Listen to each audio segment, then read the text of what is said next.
No, keep going. This It is was a what we good try. talked about. It was a good try.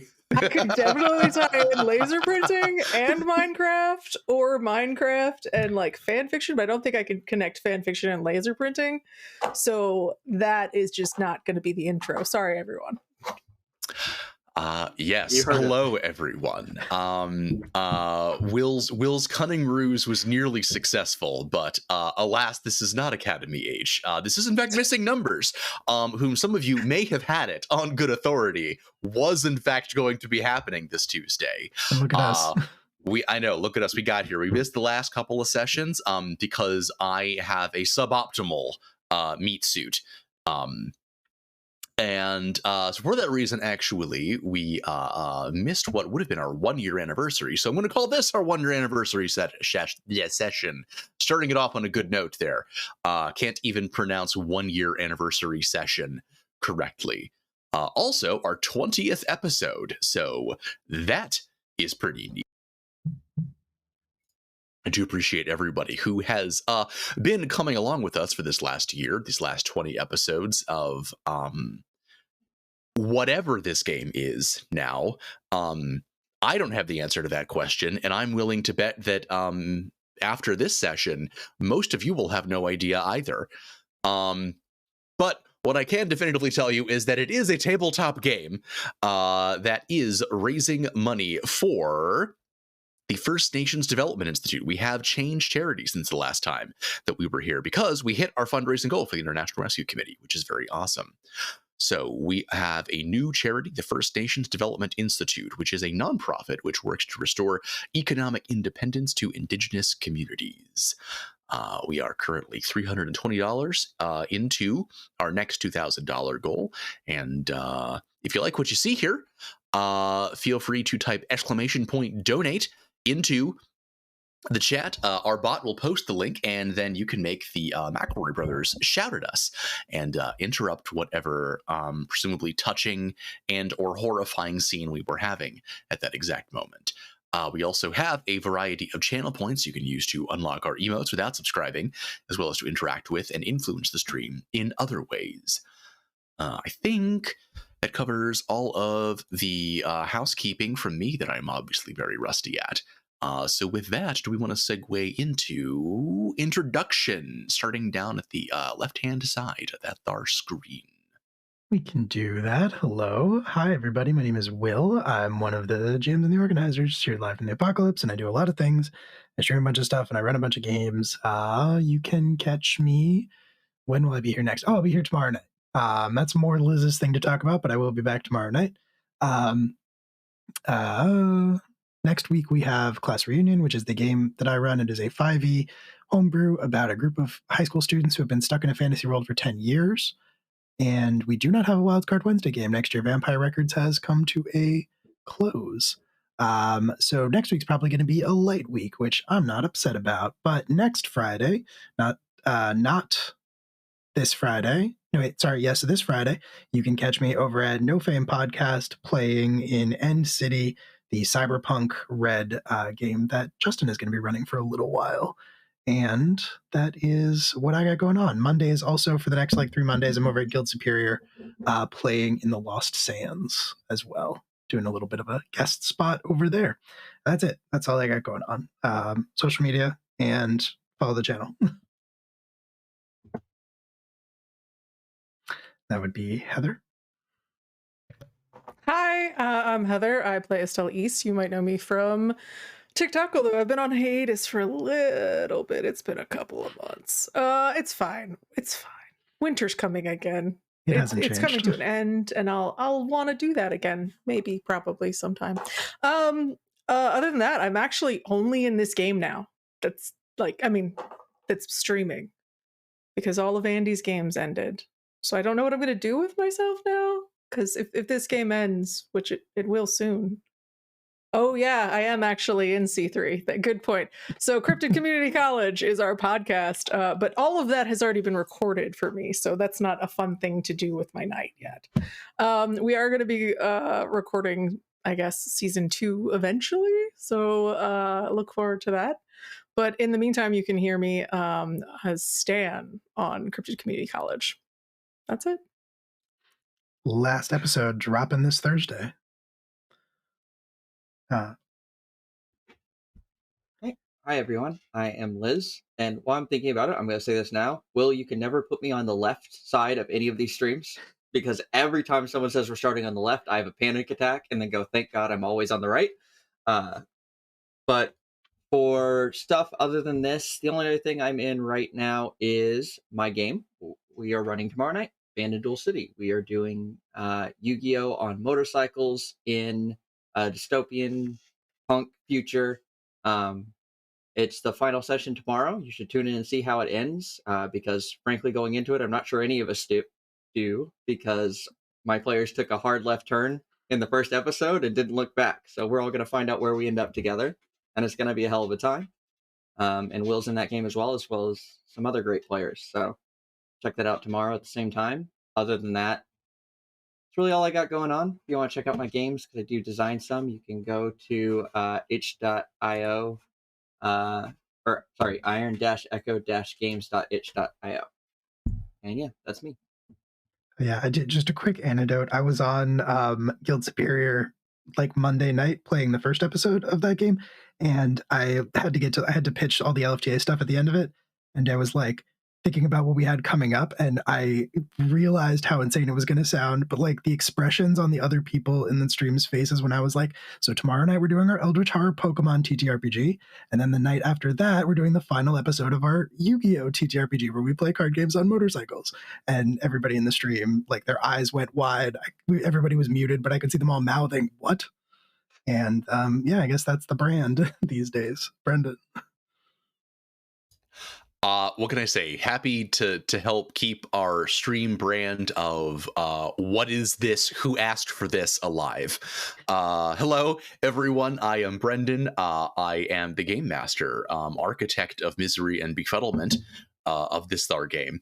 When I am not doing this, as mentioned previously, I have run the first season of Cryptic Community College, our Monster of the Week actual play, the season finale of which is dropping this Thursday. There is going to be a season 2. Right now, we are mostly just working out logistical issues. The least fun part of doing games and such, logistics.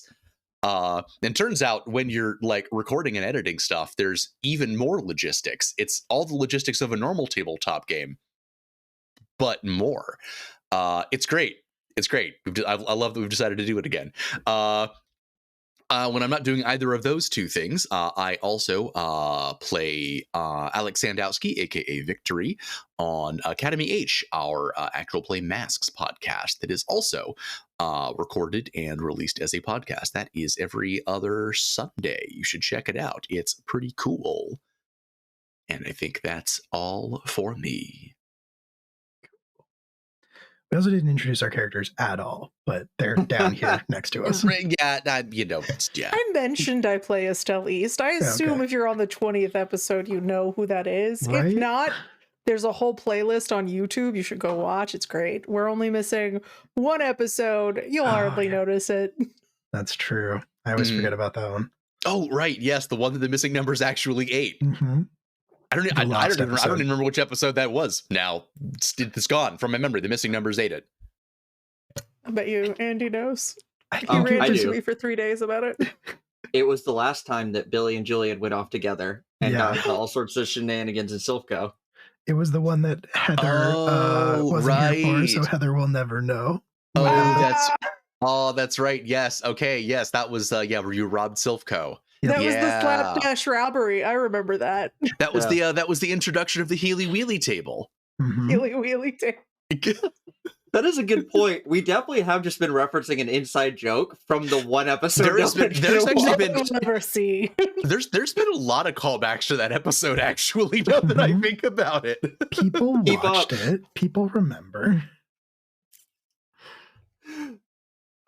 All right. Well, speaking of, let's get into it. I'm actually not going to do a recap of where we were when we last left off, because where we are picking up is Billy, Mhm.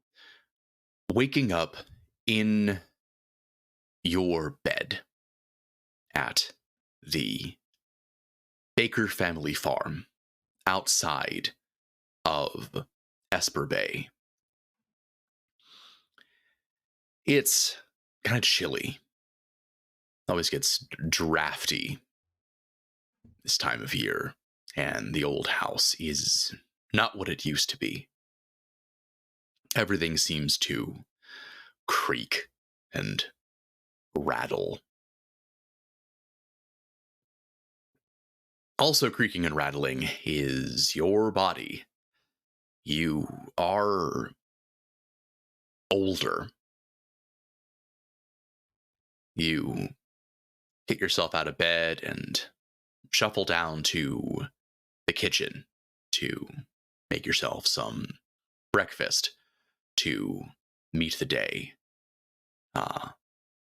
House feels a lot emptier without any of the Pokemon around, without your parents around.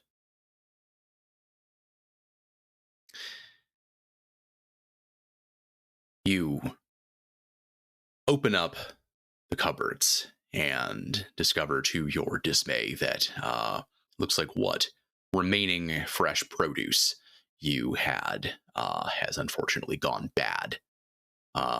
Meaning you're pretty much stuck with either the Sylph brand canned produce that always tastes a bit like nickel to you, or you can make the schlep down to the Sylph Mart in town to see if they still have anything in stock.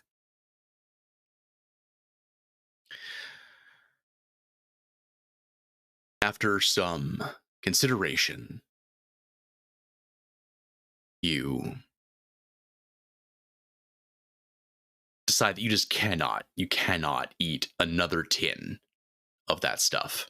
So you haul yourself outside past the fields overgrown with flaxen weeds.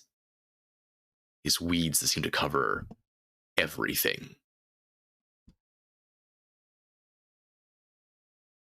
You climb onto your moped that has seen better days. You used to be able to make this walk all the time, but it just, much like the house, body's just not what it used to be. And after a few tries, the battery finally springs to life, and you rattle your way down into town.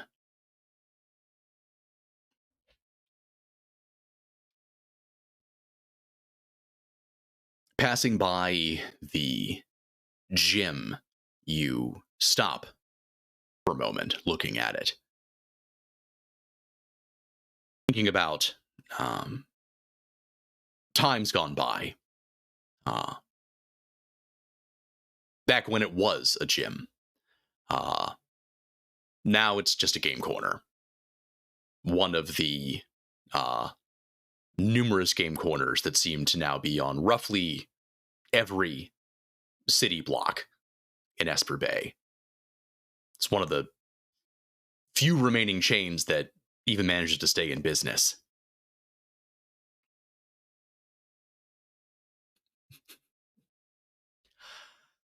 But collecting your thoughts, you decide to head on down to the Sylph Mart, but not before getting yourself some since you were not able to make any at home, and you decide to swing into the corner franchise of Sylph Burger.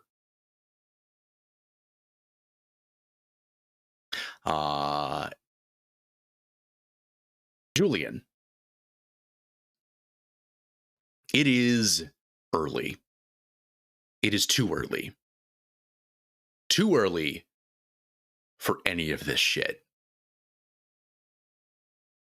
The corroded, leaking fryer is broken again, and you and Yaki are desperately trying to get it working again as your very large, very greasy boss is shouting at you from the front about all the orders of French fries that are currently getting backed up. Is he only saying his name? Is it the Pig Knight? No, it is not the Pig Knight, actually. Okay. It is a man who resembles a Pig Knight in many respects, but it is a man.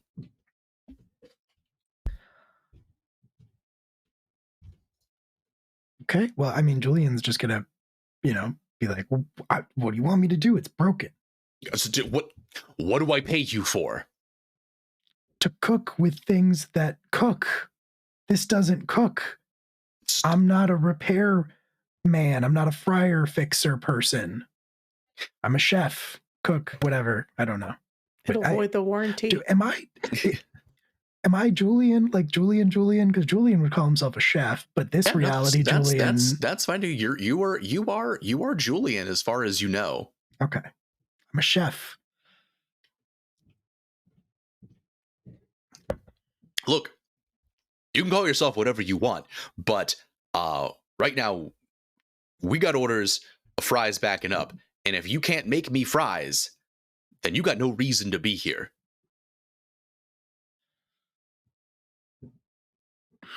Okay. Well, at least we agree about one thing. And Julian is gonna take the greasy, stained, disgusting apron that he's wearing off and throw it on the ground and say, I quit. All right. And storm out. Okay. And as you do so, letting the hail of insults roll off of your back, you bump into your old friend Billy Baker, walking into your place of work. I have so many questions.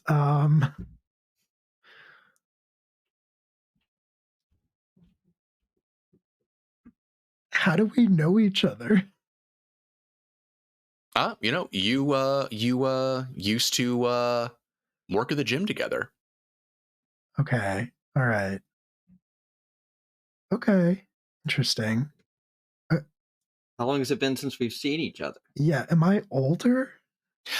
It feels like it sometime. Which is weird because you have this thought that, oh, this is your old friend Billy Baker, from when you used to work at the gym together. But there is this moment where, like, you see each other and it really does feel like yesterday. Like, intellectually you haven't seen each other in forever, but there's this rush of familiarity that, like, you could have just been having a conversation. It might have been harder to tell on Julian. Does Billy still look 19, 18 years old? Because if significant time has passed, that raises some scary questions about Estelle. Mm-hmm. I was just thinking that. Mm-hmm. Well, I don't know. Billy, how would you describe yourself in this instance? I know I'm throwing some curveballs at you here, but just take a swing at them. It's fine. I was trying to think of what you took a perfectly good Billy and gave him depression. I don't know what a depressed Billy looks like. He just has a massive beard. I think that's actually good. I think so. I think Billy's gone like a little lumberjacky. like his dad has hiker vibes, so maybe like Billy's got like a very messy beard, long, just shaggy, messy hair, just baggy, kind of comfortable clothes. I think he's wearing like sweatpants and like a pullover flannel. You are literally describing the Big Lebowski. Is the dude abiding though? And he's drinking. He brought a drink with him. It's something that's white. I don't know what could have been mixed in it. It smells vaguely coffee-ish as well.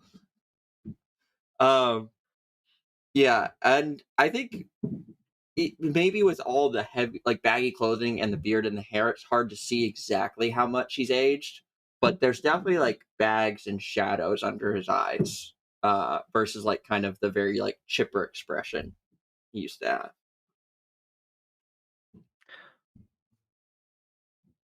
Really haven't seen you, well, anywhere. No. Yeah, mostly just stick to the farm these days. How's the farm doing? I mean, it's still standing, so I guess that's an accomplishment, right? Yeah. Look, I don't know if you, I assume you came here for food, but I just quit, so you're probably not going to be able to get any. Oh, that's unfortunate. I don't think I can do another can of sylph beans. Tell me about it. Uh, I'll let you in on a secret anyway. The sylph burgers, they're made out of sylph beans anyway. that makes sense. They kind of always tasted that way. Well, got a new job? Going somewhere Nope. else to cook, or? I'll land on my feet. I don't think I've quit every restaurant in town yet. There's got to be one or two left.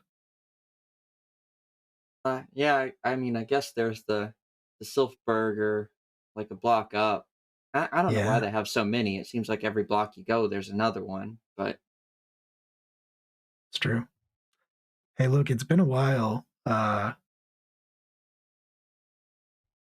don't you come back to my place and I'll make something? Like real food.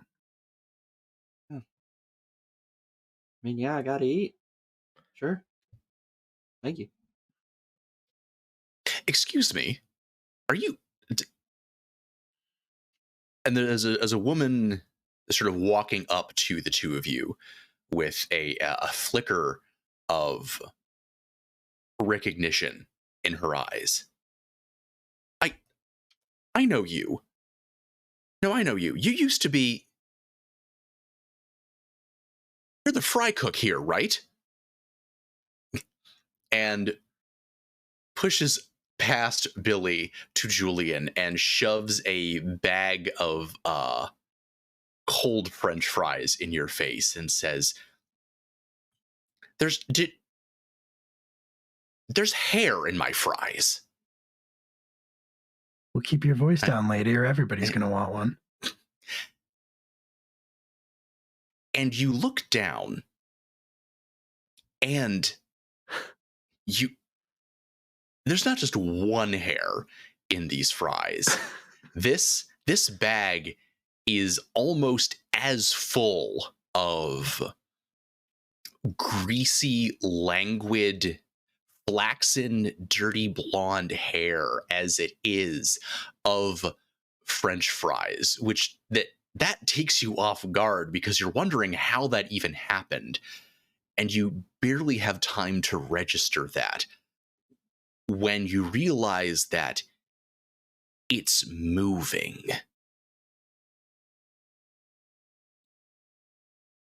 It wriggles and curls in on itself before finally reaching back and leaping out of the bag at you. Estelle. Yes. Dare I say, who's that Pokemon? oh, we're gonna get there. Don't worry, everybody. I am worried. I have a 10% worry. Estelle, it's your head hurts, and it's kind of like coming up from under the surface of the water, shaking the cobwebs out.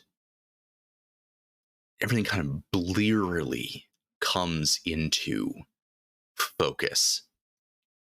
You're on a gurney in the middle of a room. You see that there are, looks like OR lights above you, but they're all off. It's dark. You can kind of distantly hear something, like music, almost. But you can't make out what it is. You're still trying to figure out where you are exactly. And that's when you notice that you are not alone in the room. There are two upright figures, both standing about 5 feet high. It's hard to make out the details in the dark, but their backs are turned to you, and it looks like they have like green surgical gowns on, and sort of green cap over their heads.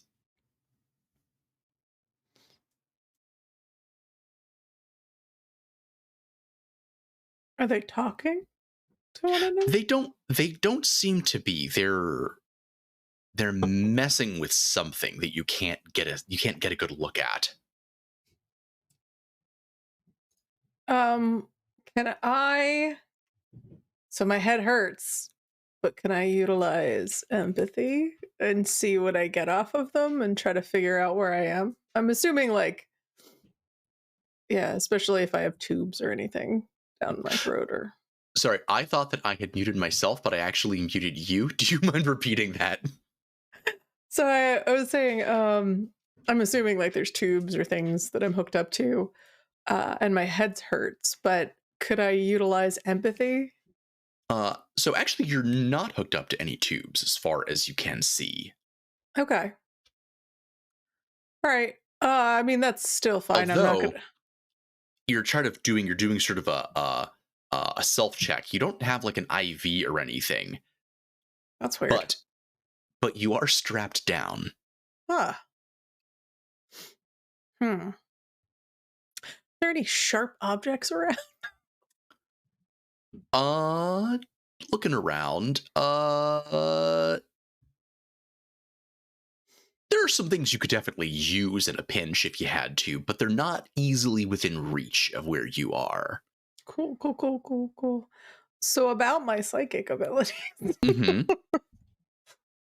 I feel like I'm not gonna say that this was a training thing as a child, but it's close. It's close. Wake up someone weird, have to get out of bindings. Let's go. Mean, given everything that we have thus far established about the Esper family, like, I don't know, it's not that far out of its tree. We gotta wonder, what are they training them for? I mean, like, Estelle's basically a terrorist. I don't know. So what I'm gonna go ahead and do is utilize empathy, and I don't get to add anything to that because I don't see my Pokemon here, right? You do not see your Pokemon around you. All right, let's see what we roll. Aha.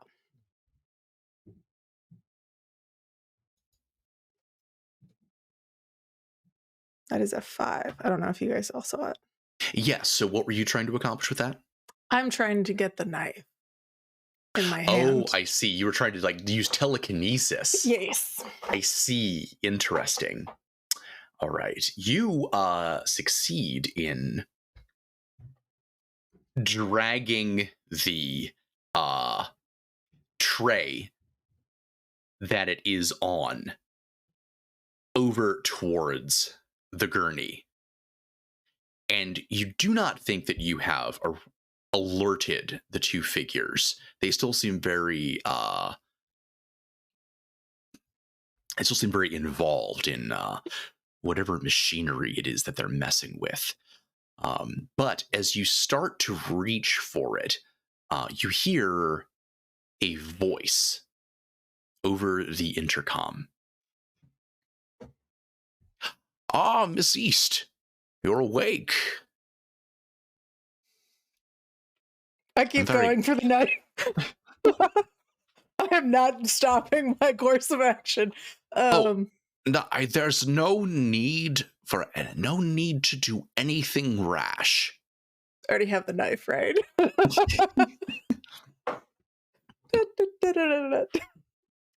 Yes, at this point you have been able to grasp the knife in your hand. Cool, great. I understand this. I'm sure you have a lot of questions. A woman of your age. I guess it's more like this so because much it's one-handed. So much excitement. It can be very disorienting. Oh yes, I am rather confused. She continues sawing through her bindings. It's very odd. Your friends brought you here. You had a bit of a spell. Yes, I do remember there was a seance, and well, it's all a little blurry, and I'm just continuing. I don't know if you want me to roll anything to see how fast I make it through these bindings. Yeah, I will say go ahead and roll fitness to try to escape. I will give you a +1 for the knife, though. Aw, you're so nice to me, because that's all. I am a gracious architect of misery. I get to 2, which is a failure. You are making some headway with at least loosening the straps around one of your wrists, but you have not been able to make a lot of headway sawing at it. It's because it is not really a knife that is intended for this purpose. Absolutely. Tell you what, while I'm doing that, and like in accordance with my super low roll, can I utilize like heart and like just try to keep them talking and distracted? Like, oh yes, I'm very confused. Where am I, dear? I won't even make you roll for that. Yeah. I mean, you know an evil monologue when you hear one. Oh yeah, I'd like to get it rolling and just encourage it to continue while I continue going through the bindings.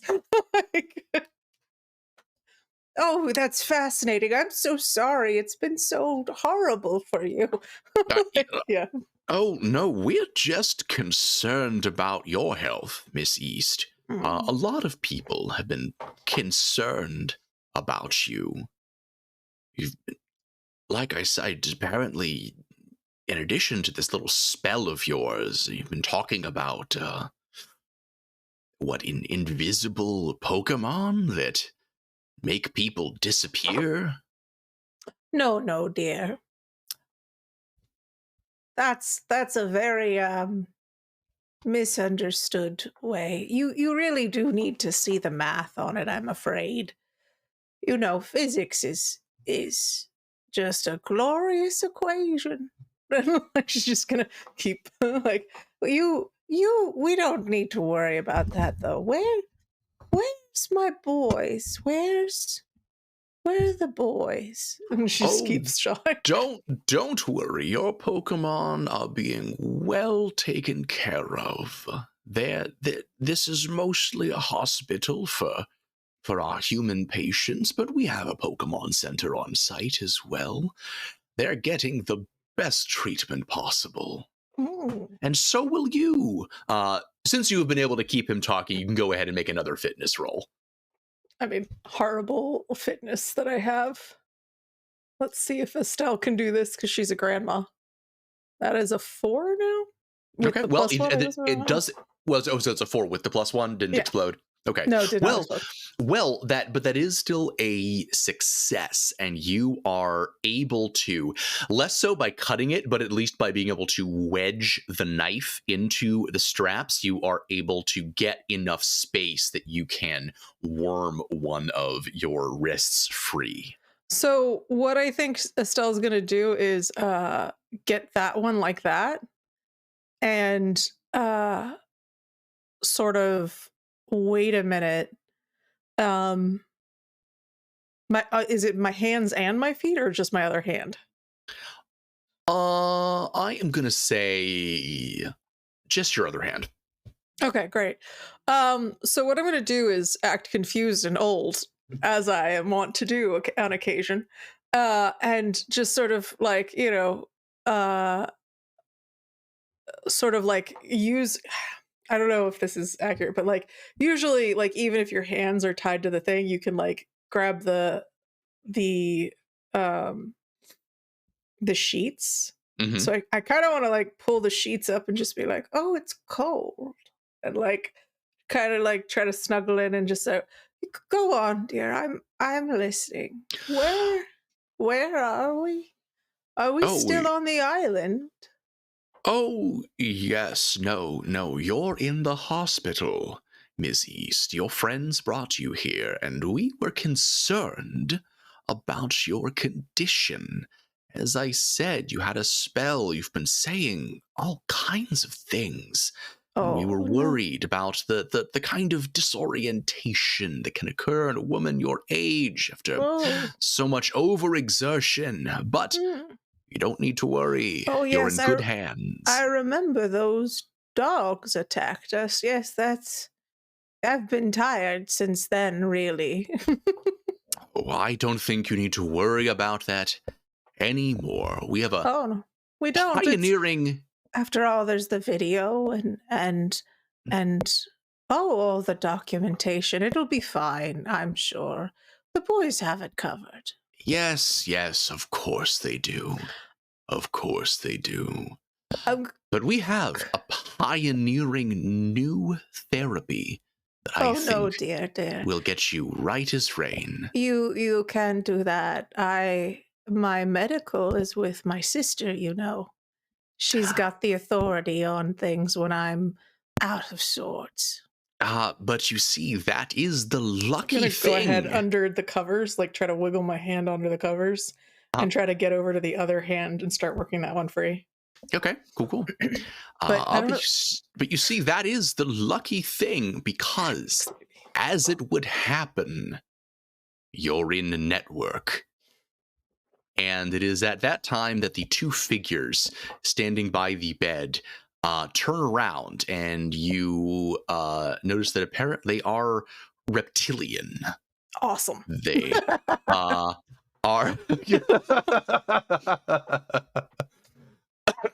Excuse me. They are a pair of scaled reptilian bipedal Pokemon wearing surgical gowns. They remove their respective caps, and the room glows as electrical current runs up their bodies.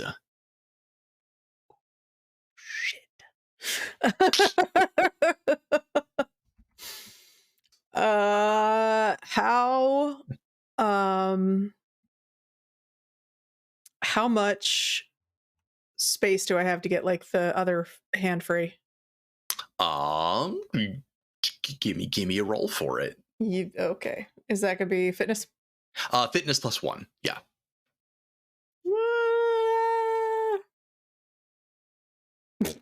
That's a fail. All right, you are trying to get your hand free, but it's not going. You at this point have you've pretty much given up on this on the subterfuge element. Are the sheets rubber? This is a hospital bed, like, or is it just plastic? Is it like? What a fascinating question. Yeah, right. I don't know how old. All right, how old is this place? Give me high low. No, it's okay. Like, go ahead and do what you're gonna do. No. I I find this to be a genuinely fascinating question. Let's play to find out. High or low? Just roll a d10, or just choose high or low. High.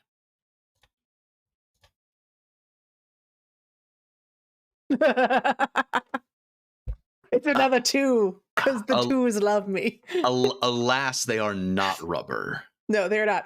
Okay, I am going to swing my ancient body off of this bed with my one hand still on the gurney attached to it. And so there would be wheels on it, but it would be locked. Just try to get that between me and them for now. Okay, I mean, the wheels are locked, but like you can unlock them. It's just like it's a little lever down by your foot. Kick at it and unlock it to swing this thing in between me and them. Okay. Won't make you roll for that. That will successfully put some distance between you and them. As they both sort of stop and look at each other. You can, and you for the first time get a good look at the machine that they were working on, and you're not sure exactly what it does, but it does not look friendly. No. What? And the voice over the intercom says, please, Miss East, I wouldn't want you to break a hip. Oh dear, don't worry about me. I'll be fine. Where is the door in this room? The door is it is behind you currently. Okay, so you can make a break for it, though you are still currently attached to the gurney. I mean, that wedges in the door. There are no other tools around that I could use that might be better. So let me go ahead and back my way towards the door, because I'm assuming these things are approaching. They are approaching. Yeah. One could even go so far as to say menacingly. Yeah. I got that vibe. Mm-hmm. I got that vibe a little. I'm gonna back away towards the door and try to open it with my other hand while using the one tied to the gurney to swing it and keep them at bay. I need my Pokemon. Yep. Well, you are backing towards the door, and you are trying to sort of fend them off as best as you can with the gurney, either by using it as an obstacle or occasionally even jabbing it at one of them like a spear from time to time. And they advance on you, but you gain ground towards the door, and you think you're about home free, but you have a terrifying realization as you reach the door, and that is that the door opens into the room. And that it is going to be challenging for you to open it into the room while still giving yourself the space and still controlling the gurney. But as you have one hand on the door and are contemplating this, and the two Pokemon are closing in on you, there is a tremendous crashing as a burst of dust and drywall that gets everyone's attention. And as the smoke clears and both of the Pokemon look over to what has happened, you see a hole in the wall, a Mr. Mime shaped hole through which he has just plowed carrying Dottler on his back, wearing a leather jacket that says "Heck the Jennies" on one sleeve. Does he have like a military beret and like a knife in his teeth? Oh, good. Yeah, good. Like, all right, then yeah, I guess we're gonna. So Mr. Mime just came through the wall. Yeah. Is he behind them or is he closer to me? He is more or less even with you. Okay. Then I am going to immediately charge with this gurney towards Mr. Rhyme and swing it at these guys, which I have no strength, so this is a bad idea, but the objective is to both get closer to Mr. Rhyme and get an attack if I can. Yeah. Okay. Actually, it seems as good a time as any. Will, would you mind taking us into a battle? I'm assuming you don't know what a toxtricity is. So the two purple lizards, one of the ones with the blue electricity, and one of the ones with the yellow electricity. I do know what that one is, mostly because when I posted on Twitter and said, "What Pokemon do I remind you of?" That's the one people posted. I mean, I could see that.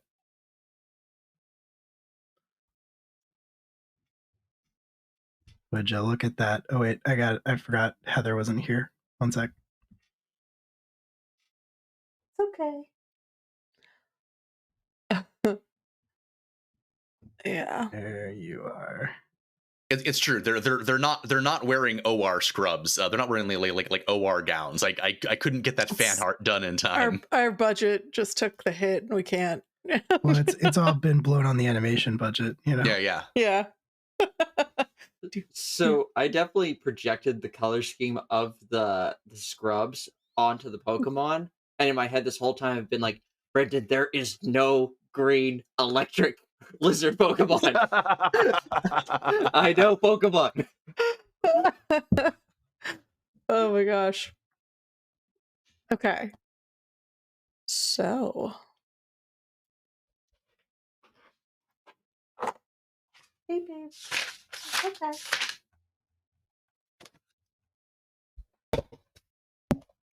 I have a puppy here and my own Pokemon. What a good Pokemon.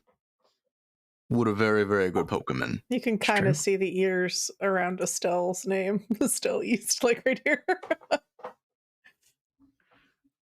All right. Well, in that case, do you want to roll off? Sure. That's tactics, correct? Yep. Cool.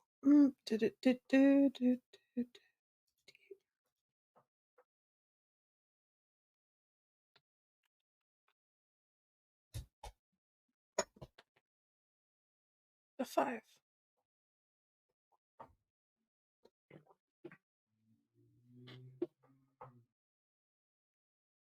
Okay. So we tied. So roll off again. All right.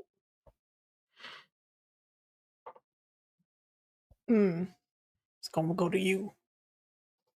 I don't like these bees. They're not treating me nice. We had to pick our dice in the system, and I picked the bees. Okay. Not the bees. Not the bees.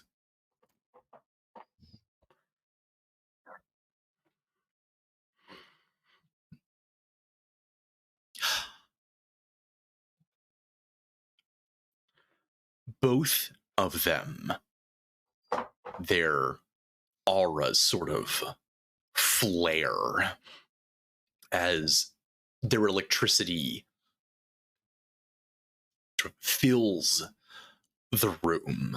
These arcs, like Tesla coils, reach out and run through all of the machinery in the room. They run up the walls, almost seeming to sort of create this cage of lightning around you, around everything in the room.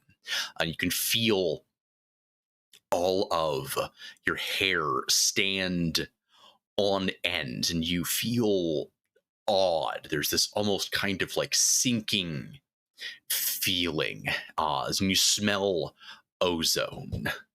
Let me actually, let me actually roll to see if any of that actually did anything, though. Put the cart a little before the horse there.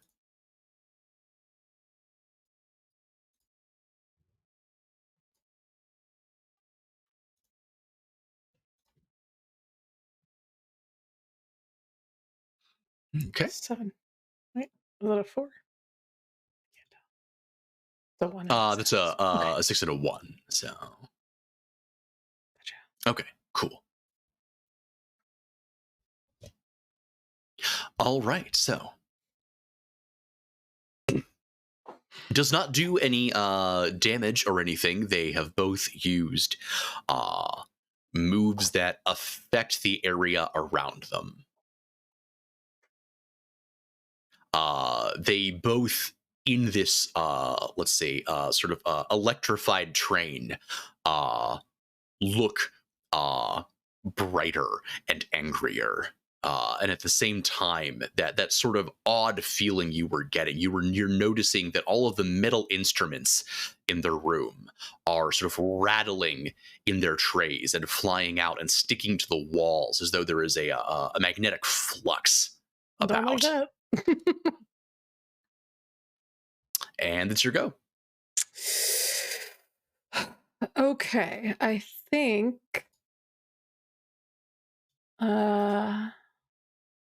gonna go with. So am I in control of Mr. Mime as well? Yes, you are in control of both Mr. Mime and Dottler. Gotcha. Oh, Dottler's here as well. Nice. Yep. Okay. Then I'm going to. So they both act on my turn? Yep. Okay, cool. I wasn't sure if I had to pick one. So I think what we're gonna do is.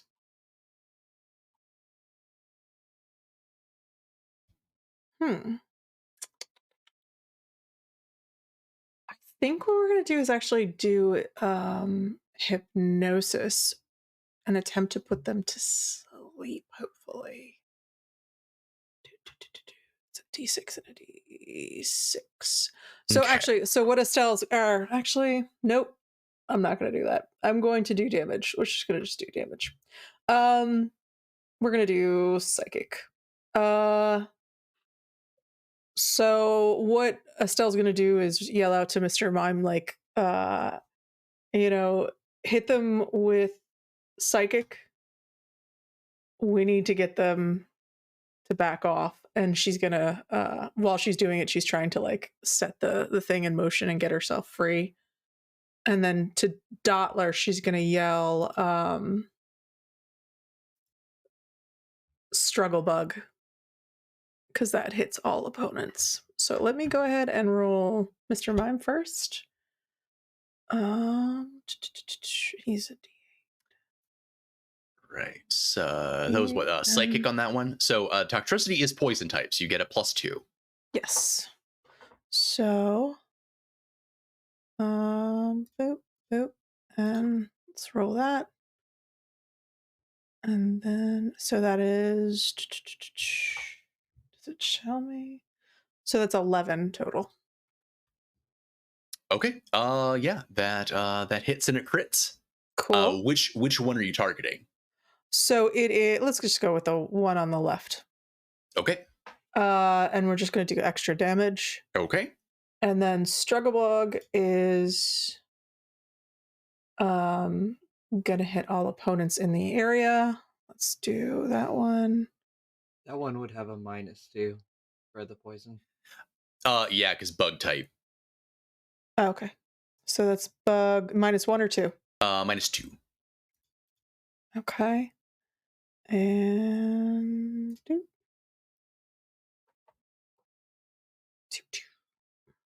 12. Dang. Okay. That aces. Yep. Oh, that is also ace. Yeah. So on a crit, it says -1 to damage. I don't know what we meant by that, but I don't know what the effect was supposed to be there. Let me look at the description for struggle bug. I think it reduces opponent's special attack, maybe? Yeah, so you're reducing their ability to impact damage to you because Struggle Bug lowers their special attack. So Okay. Yes, lowers it by one stage. So Okay, yeah, cool. then that's why it's -1 to damage was my note next to it. I love when we make these calls about what that means, and then I go, here's a note that'll definitely remember what it means. I did not know. you did get another roll of your D8 though, from one of those being an 8. Just on the off chance you somehow get to 20. Somehow get to 20. Let's see. Nope. That's wrong. There you go. And then roll. Nope. Didn't make it 20. That's okay. All right, so okay, that hits both of them, and it does crit. Would you like your crit effect to be? I would actually like to do the reduction to damage, if we can do that. The reduction to their special attack? Is it the special attack? Are we doing it that way, or are we doing it to their damage total? Well, so it wouldn't be -1 to their damage because the floor, just because most attacks do 1 base damage. Gotcha. But it would give them a penalty to their rolls. So let's go ahead. I think that's what we were expecting was a penalty to the rolls. So let's go ahead and do a penalty to their rolls, so they each get a -1 to their rolls. Okay, and that does hit both of them. Yeah. Okay. Well, the one on the left does faint. Okay.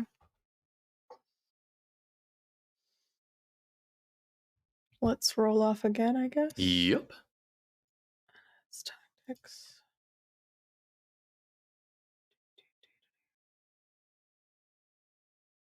Eight. So that explodes. Well, all right. Let's roll again. Okay.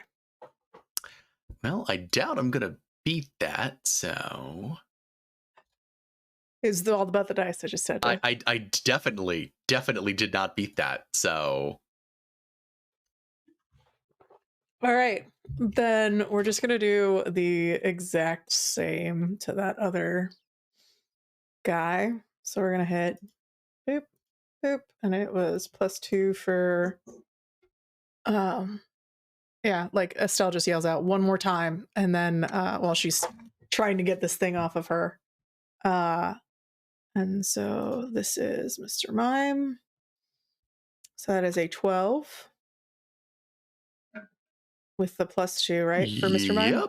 Yep. And then it's a -2 for Dollar. So that is going to be 11. Okay. Yeah. Well, the whole thing turned around once I got the Pokemon. Both of those hit and crit. So there's a reason I picked their strongest attacks, because I was like, I'm in a hospital tied to a gurney. I don't know where the boys are. Going into this, I was afraid I'd made him a little too strong. So no, yeah, it's all right. So I'm assuming. If even without the crits, if both of those hit, you've just deleted him. So cool. So that's good, because their attack I'm assuming their attack was going to hit next round. That's part of yes. Yeah. That's part of I was like, Estelle is not tough and will die a lot.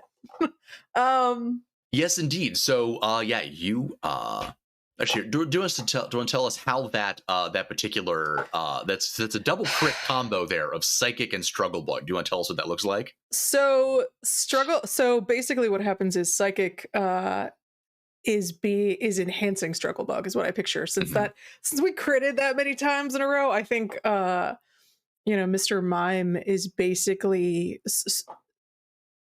Dottler starts to shake, and with him the room starts to shake, and those waves start to come out, and all of a sudden Mr. Mime's concentrating behind him, and those waves start to actually shake the building, almost like it's actually hitting walls and crumbling things, and it's enhanced, essentially, like they're working in tandem, which you never get to see in Pokemon battles, because Pokemon are battling one-on-one. But these Pokemon have been with Estelle since before she lost her husband. They were rescue Pokemon, and they have been very close to her for a number of years. And it is very apparent that they are pissed off she was taken. And indeed, it bowls over this remaining Toxtricity just as you can see its aura flaring again, getting ready for a tremendous overloaded attack, boosted by the electric train of the room. And it is knocked over just as it's about to discharge it, and the electricity just sort of goes everywhere. It's like the quickening in here. The electricity goes everywhere, arcing in every direction. All of the machinery in the room sparks and explodes and is fried. All the electrical wiring burns up in the room, leaving scorch marks on the wallpaper on all four walls. And needless to say, all of the lights in the room also explode. And then you're left in a room with a palpable smell of ozone and two fainted Toxtricity, and Mr. Mime and Dottler. You're handcuffed to a gurney. There's a Mr. Mime-shaped hole in the wall. And the guy on the intercom has nothing to say because you blew it up. I did, yeah. You know what? He wasn't saying much anyways. Boring conversation anyway. Yeah, it was fine. What I would like to do is get Mr. Mime's help to get this cut off, and with the help of both of your Pokemon, it's trivial. Yeah. I'm gonna pick up Dottler just so he doesn't have to like fly or like toddle along. And I'm gonna go ahead. He gives you an appreciative nuzzle. Go ahead and we should go out the way that you came in, unless are there guards that way? And she does look a little out of it, like still her head hurts. That happened. Yeah. How do you communicate not anymore in mime speak? Yeah. It's like yeah. But Mr. Mime beckons you to duck through the Mr. Mime the exact cutout shape of a Mr. Mime to sort of duck your way. Fortunately, Estelle's not that big, so just ducking your way through that. And you find yourself in the hallway of the hospital. And you're looking so around, I am at the hospital. You are in the hospital. Huh. And you're looking around, and the lights are on in the hallway, but you don't see anybody. And you hear over the intercom system in the hallway again this strange sound that you could vaguely make out in the room. Now that you're here, it sounds like singing. Some sort of ethereal singing. There are not any words that you understand. As you are listening to it, you're like that grogginess is still with you. In fact, it almost intensifies a little bit before Mr. Mime actually, somewhat uncharacteristically, actually physically grabs you and shakes you a little bit. Yeah. I think I wouldn't know how to do this, but like basically I know sort of what's going on. I'm gonna whisper to Dottler, yeah? Yeah. That's what Dottler has to say about it. Yeah. A future sight. Like, we need to know where it is and like see if we can't figure out what's going on. Obviously that's a foresee attack. In 2 rounds it goes off, but if we want right, yeah, we previously used it as like a hey, I'm looking like a danger ahead. sense. Danger Absolutely. sense. Yeah. Yeah, I mean, yeah. Outside of battle, both I and the rules explicitly encourage using the theming of the moves for appropriate things. Gotcha. I think Estelle is meantime going to take her nails and just like try to. I don't want to do that. Do we want to do a heart roll, like for me to try to stay awake? Like she's basically gonna like. I'm not going to make a roll for it right now. Okay, all right. At least. Right. There might be at some point in the future, but for the moment, Mr. Mime occasionally jostling you is keeping you awake. Okay, so let's do the future sight then. And I'm gonna add my tox.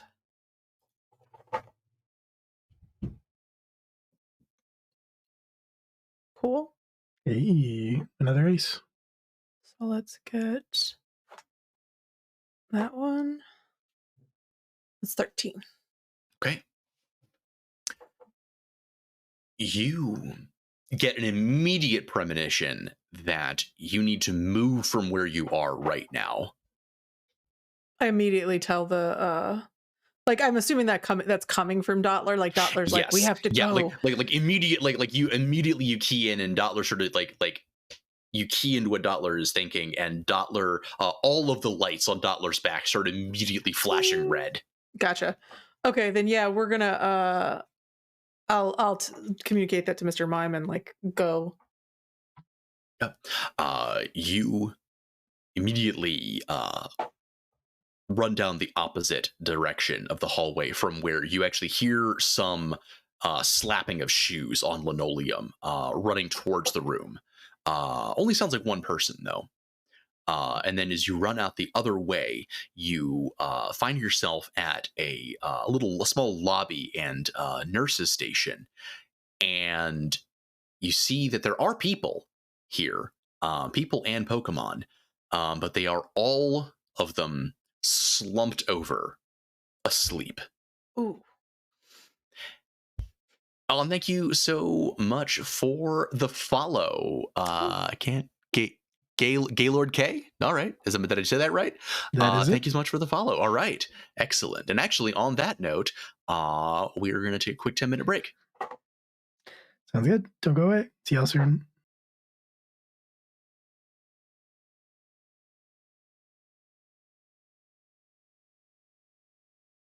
No. All right. Oh. I'm back. You never left. There we go. It just took a second, apparently. Oh my god. This is what happens So when we invoke Taco Bell. Gordita Crunch. Yes. Well, so actually, funny that you mentioned that. So Julian, we fight Taco Bell. Okay. Silph Taco. Silph Bell? Silph Taco. Yeah. Silph Bell. Yeah.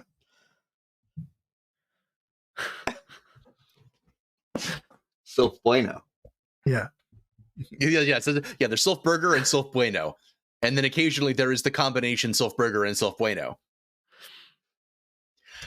But Julian. I'm in the Silph Burger. I'm in the Silph Bueno. I'm in the combination Silph Burger and Silph Bueno. Yep. I know what I said. Yep. You are standing under bright lights. You are what? What are we doing here tonight? What Great is question. Happening? You know what?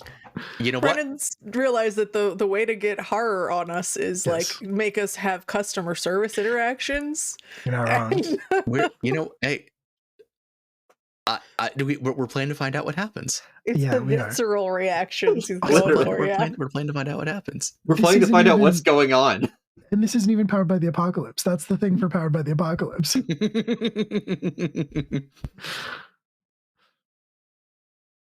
I'm just saying, you'll volunteer to play this weird ass game with me. Yeah, there are bright lights. I'm under bright lights. You're under bright lights. There is somewhere between 4 and 5 of them, presumably. You are wearing a crisp black chef's smock. It takes you a minute to figure out what's happening, and you realize that you are on the set of a cooking show. And it's coming back to you now. You're on the set of a cooking show, and you're nervous about it. This is your big break. And the other contestants are all kind of looking at you. And there are some judges, very stern-faced looking judges on the other side of a table who are all steepling their fingers and looking at you expectantly. This is a scene from The Bear. I don't know if you've watched The FX, Bear. the FX show. Yes. I have not seen it, but it does look good. I watch the trailers for it and I get hungry, so I cannot imagine what would happen if I actually watch the show. Actually, of all the like cooking dramas, cooking shows, it is probably the one that is least likely to make you hungry. It's pretty strictly about the trauma of working in kitchens. I did get the sense that it could potentially do that.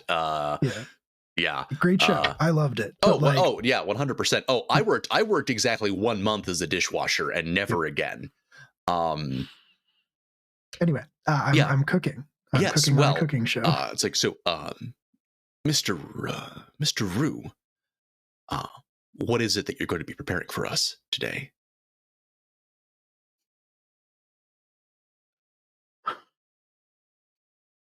I was told that you have a specialty. Yes, chef. Today, I will be preparing for you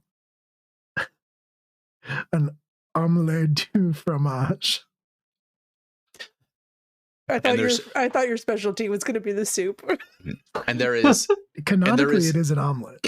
Yeah, and there is sort of an ooh from the audience that you can't really see very well. They're all kind of in the background somewhere on the other side of what looks like a chain link fence. And like, well, very well, Mr. Rue. You and your sous chef have exactly 30 minutes from now à la cuisine. And hey, Brendan. Yeah. Who's my sous chef? Your sous chef is your good friend Billy Baker. Okay. All right. Does he still look like the Big Lebowski? No. This looks like Billy. Billy. All right. Yeah. You are on the set of this cooking show, supporting your good friend Julian on what you think is your his big break. You don't know that you know literally anything about cooking. In fact, it occurs to you that maybe you should have thought about the fact that you know basically nothing about cooking before you volunteered to sous chef for your good friend Julian on his big break cooking show in front of all these judges. And he said yes. That's on him. Okay. With the last time I signed up for something with no real experience, it kind of turned out pretty well. Yeah. He became a gym leader. Right. It's like, hey, Billy, how do you feel about being a gym leader? We learned lessons. They might have been the wrong ones, but yeah, we're doing fine. We're doing great. If the timer starts going, Julian's gonna go into like autopilot and he's gonna start, telling Billy what to do. I don't know exactly what that is because I'm making a cheese omelet, but I guess like I'll have him, chopping watercress or something. All right. You go frantically to start going through your station to see what they've given you to work with. And you open up the cabinets. And you see, it looks like initially like a very large carton of eggs, as well as crates full of an assortment of vegetables. As you start to pull them out onto the counter to start prepping them, there's a realization, though. What you have before you on the countertop are an assortment of grass-type Pokemon, some Tangela, some Gloom, and a large carton of Execute. He's doing it. The madman, he's doing it. He's answering the question of if we eat Pokemon or not. We've been dancing around it the whole time. It gives you this does give you some pause. This is not normal. Right. Yeah, I don't normally cook Execute, so. Yes, no, the omelets that Julian has been making all this time have not, in fact, always been Execute. Then Julian's gonna like stand there with his hands out, and he's gonna like talk. He's gonna turn to the judges and I guess the crowd that's behind a chain link fence for some reason, and say, I can't cook this. These are Pokemon. The clock is ticking, Mr. Rue. I hope that this invitation wasn't a mistake on our part. The only mistake here is that you didn't give me food to cook with.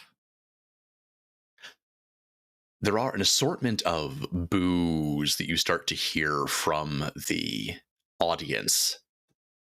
Julian goes full Jerry Springer immediately, just starts yelling to the audience, "You don't know me. You don't know me."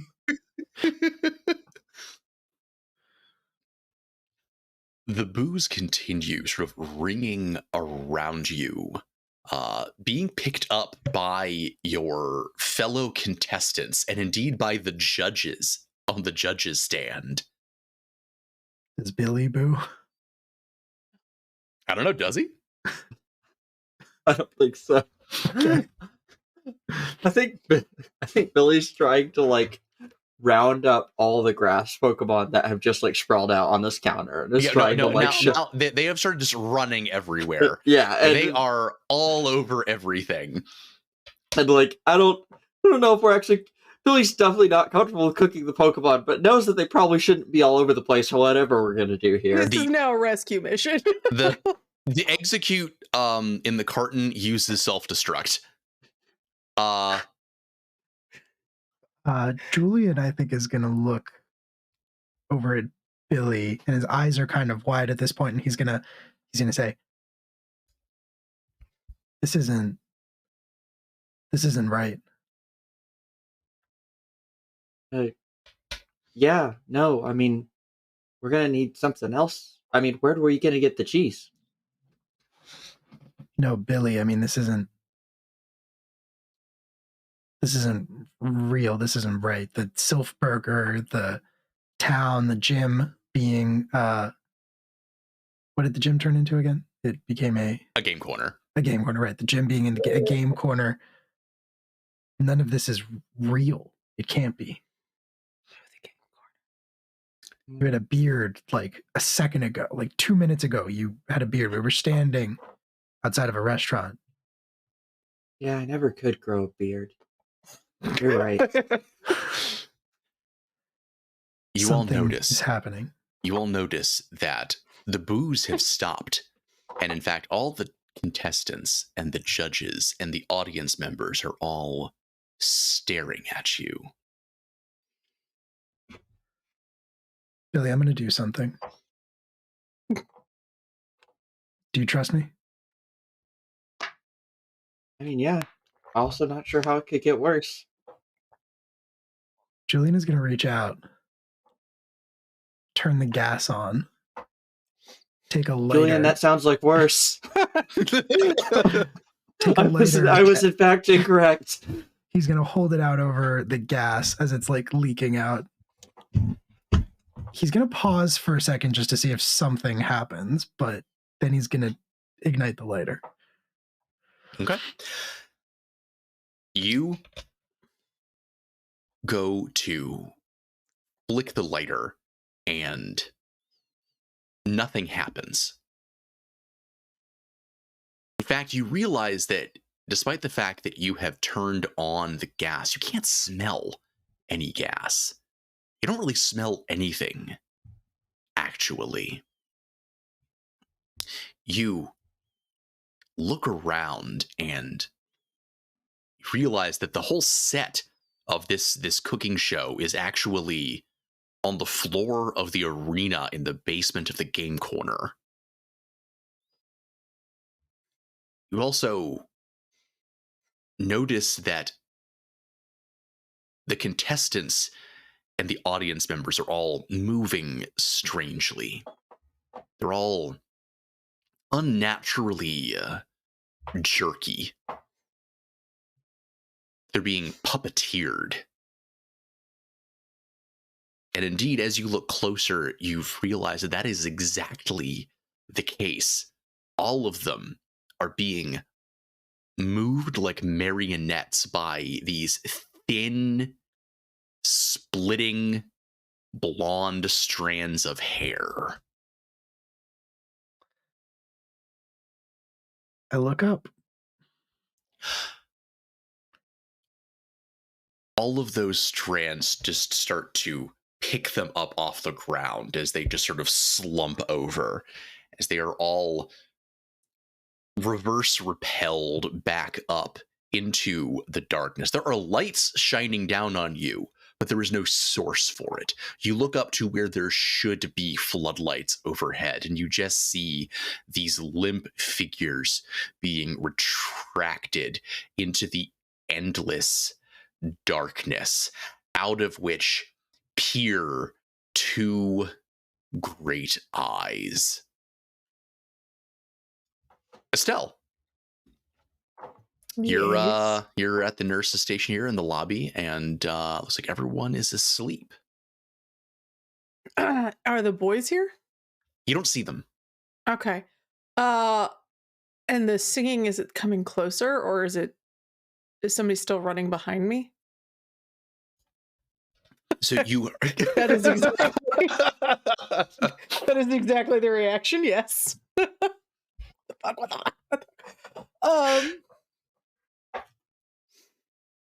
You heard that running behind you, going down the hallway towards the room that you were in. And you kind of hear the scuff of shoes screeching to a halt on the linoleum outside of it. The singing seems to be coming from the intercom system. Cool. Intercom system. Where? So this is around the nurse's station and the waiting room? Yeah. And the nurse is asleep too. Yep, everyone is asleep. Everyone is asleep. Like the nurse Joy is literally slumped over face down on her desk. People are like slouched in their chairs. Pokemon had just kind of curled up wherever they were. Is there a speaker for the announcement system? Usually there's like a couple places where you can do it, and sometimes the main nurse's desk is one of them. Yeah, I'll say there is one. When I press it, does it do anything? Like, does it shut off the other announcement? You get some kind of staticky feedback, as basically the intercom system is kind of already in use. Okay, so it doesn't shut off the singing though. Yeah. Okay. Well, I think what we're gonna do is, I can't just leave these people here, and I don't know where the boys are, and I'm assuming they're here because they took me to the hospital.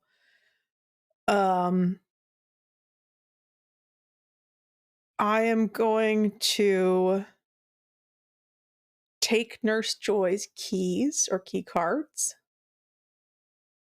Does she have any like identifying key Yes. swipey cards and stuff? Oh, yes. Yes. Cool. I'm going to take those. And then I'm going to look around for like some cotton balls or some things to like stuff in my ears. Mm-hmm. Yep. Readily available. And then I am going to look at the map of the hospital, because usually like there's a fire map, and see if I can't figure out where. Usually that has exits, but it also has some names of things. If I can't figure out where the main intercom would be, or where it'd be coming from. Actually, does it show? Like, is there like a which place is currently doing the announcement? Actually, good point. Yes, I'm going to say that there is a light that is on next to main admin, and there is a room number. Okay. I'm gonna take that. Is there anything else around? Like, are there needles, medications, hypos, something like that? Depends on what specifically you're looking for. I am looking for what's available or around, but I think I was looking for anything that I could use to take out a human. Okay. Because the Pokemon versus Pokemon, I think we got it semi covered, but the human element is bad. Is there? I mean, Mr. Mime will murder a fool. I can not have to though. But yes, if you can at the very least, actually, it's like you're looking around. They don't seem to have any more like scalpels or anything. But if nothing else, the actual microphone for the intercom system is attached to a pretty heavy base, and you can just like rip that out of the desk if you want to. Oh yeah, I'll do that. Like just grab. Yeah, we'll just grab that as a nice little weapon, and I think if there's a cardigan or anything else, I'm assuming I'm in a hospital. Actually, you appear to be in the clothes you were brought in with. Ah, all right. So I haven't been here that long. All right, then I'm gonna take that and go towards the admin building. I'm gonna warn Mr. Mime and have Dottler continuing to do future sight. Do you need me to do it again, or? Yeah, go ahead and roll it again. Okay. Let's see. Future sight. And tactics.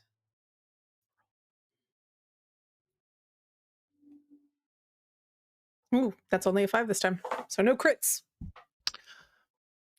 But it is enough that you are able to sort of almost use Dottler as kind of a dowsing rod, going down the hallways, and looking for a particular sort of a flash of warning lights. And for the most part, you're fine. But every now and then, Dottler will flash a klaxon at you, and you come up short and generally duck into a side room just in time to hear that same slapping of shoes running through the hallway, always managing to just miss them.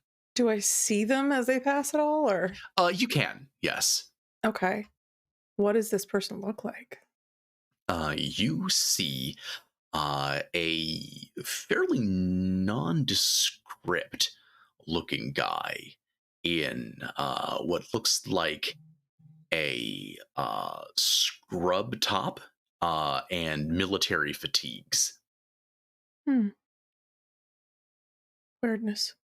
Okay. And as you duck into each of these hospital rooms, you see that they are frequently occupied, but their occupants of those rooms are all similarly asleep. Okay. All right. Yeah, I think we're gonna continue down towards the admin building. And then what I might try to do is get I don't know if this would be confusion or psychic. What I'd like to do is ask Mr. Mime to psychically essentially like divert, like throw something down the hallway to make it sound like we're somewhere else. So maybe we can get a little bit of time ahead of this person that's scouring the halls for us. Oop, I can't hear you. Can everybody else? That's because I muted myself and I didn't unmute myself. Yes, you can go ahead and roll confusion. Okay, let's do 8 and 4. That's tactics, I'm assuming. Yeah, in this case it would be tactics. So that's 6. Okay, that is sufficient. I don't know if you want to describe how it is exactly that Mr. Mime is sowing confusion into the situation. So I think what Mr. Mime is doing is sort of like through this psychic ability, instead of usually like if it was a telekinesis or something like that, he'd be throwing something down a hallway. But what he's actually doing instead is he's cast confusion, and the person hears sounds coming from different hallways, as if there was someone running down that hallway and there's someone running down this hallway.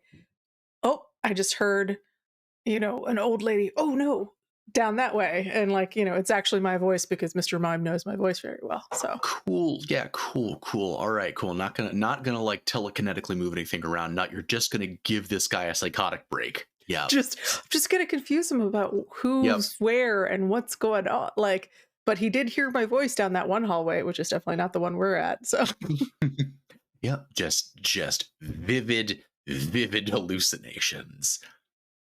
I mean, what's good for Billy and Julian is good for whoever this dude is. I don't know what you're talking about.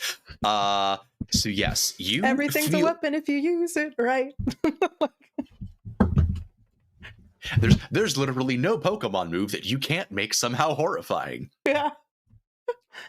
Yes, you are able to get this person. You get the sense that they are looking in the wrong direction. They are, at this point, they are on the other end of the ward, and you hear them open a stairwell, and it sounds like they went down, presumably assuming that you were trying to make a beeline to escape. But that is not the direction you're going in. Okay, then I'm going to continue towards admin, still paying attention to essentially like Dottler's danger sense. Okay. You approach admin, and as you do, Dottler begins flashing danger at you with increasing urgency the closer and closer you get to admin.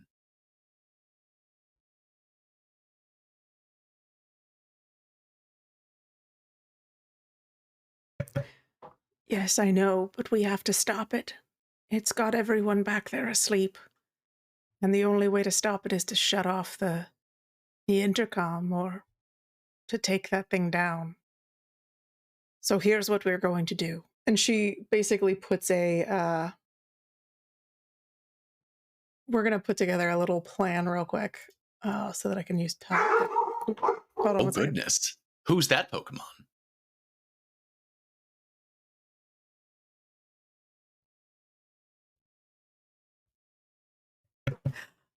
We're going to go ahead and put together a little plan. Basically, I'm going to have Mr. Mime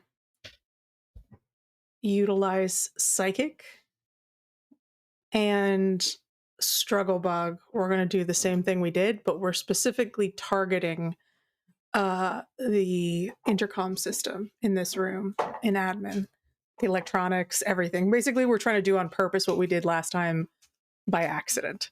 So the target isn't going to be the occupant of the room to do damage to them, but the device they're utilizing to cause this effect to everyone in the building. Okay. Yeah. Go ahead and roll for it. Okay. Do you want me to? Okay, so I'll roll Mr. Mime first. Sure. Okay, and that's a success. And we're going to do Struggle Bug. Oops, sorry. I need one more. So that is a 7 for. Sorry, and what was Struggle Bug doing again in this case? So Struggle Bug is being enhanced by Mr. Mime's Psychic. Essentially, Struggle Bug damages all opponents in the area. So in this case, we're trying to damage all the electricals in the intercom system. Okay, gotcha. Cool. All right, yeah. So the amplification of this thing's power, we're trying to cut it off from that. Gotcha. Yeah, you send these vibrations out through the hallway, and you hear that sound of that ethereal singing, those odd and distorted arias sort of get subsumed in this rush of static feedback and the sound is cut off across the entire intercom system. Okay. And can you still kind of hear this song from outside in the hallway? You can still hear it emanating seemingly from within the admin office. Okay.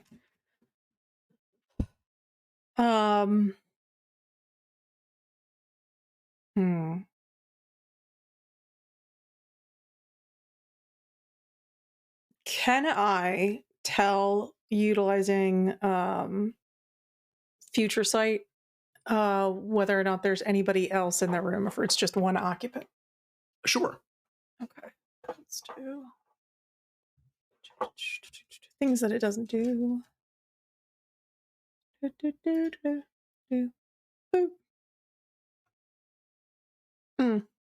That's a fail.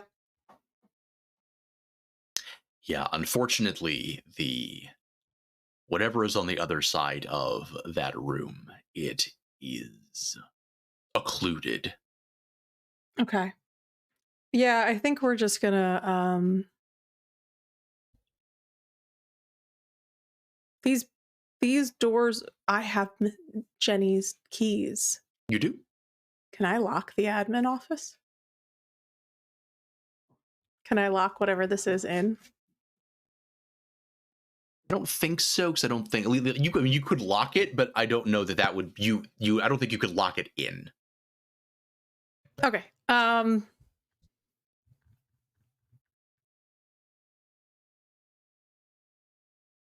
Yeah, I think I'm gonna go ahead and ooh. Is there anything we could use to barricade the door, like bury this thing up behind a bunch of stuff? I really just want my voice. I'll go ahead and who knows? They might be in there. Lucky guess behind door number 1. You open things up into the administration office, and you immediately see. We don't just open the door; we blow the door off the hinges. Oh yeah. No, like Mr. Mime comes in with a battering ram, chucks a flashbang in there, goes in Rainbow Six. But all of it's invisible. Yeah. Yes. First thing you see immediately are 2 chairs in front of the admin desk, in which sit Julian and Billy, seemingly unconscious. And they are both bound to the chairs by this like Rapunzel length dirty blonde hair that stretches almost like a spider web over everything in the room.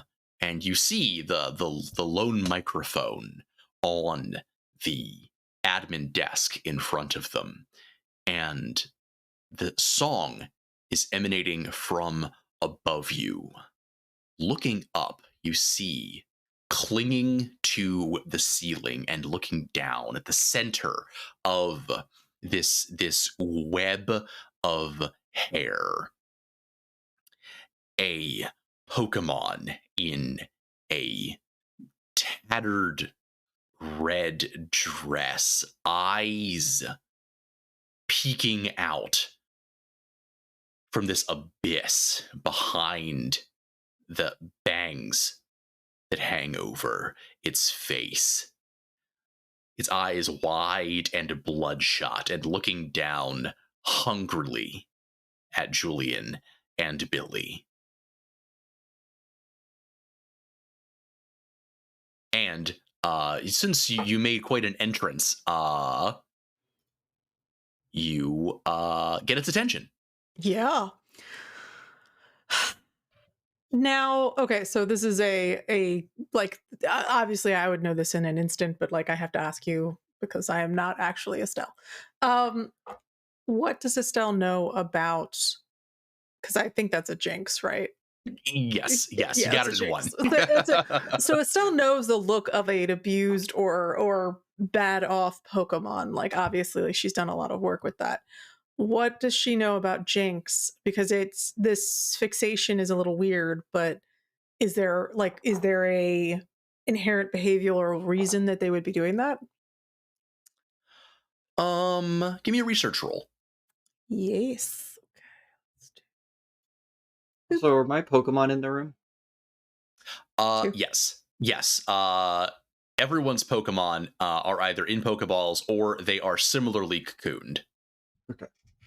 Okay. So yeah, I'm gonna Estelle doesn't know much about Jinx, but she does know like an injured Pokemon, like in her experience. I think what she's gonna do is direct Mr. Mott and Dottler to free Billy and Julian and their Pokemon. And she's gonna like head towards the Jinx, like hands up in very Estelle fashion, and try to talk it down. Because maybe that won't work, but she's gotta try. It's a Pokemon. Okay.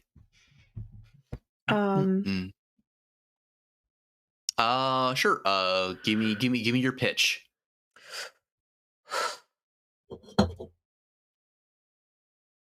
All right, dear. There's no need for all of this. Let's all just calm down and see what's this about. You know, you don't look that good. Do you need help? We can help. And she's just like kind of inching between the boys and this thing to try to, you know, as I think Mr. Mime's going to be headed towards them as well. So, yeah. Okay. How should we roll? How should we do? So. Go ahead and give me a heart roll. Oh no. All right, I guess. Don't fail me, bees. What is with this 2? I hate these dice. So, right. Does anybody care if I use the thing? One of the things? No, go for it. Yeah, sure. Are you sure? That's what they're there Yeah, for. go ahead. I want to save a Pokemon once. Hold on.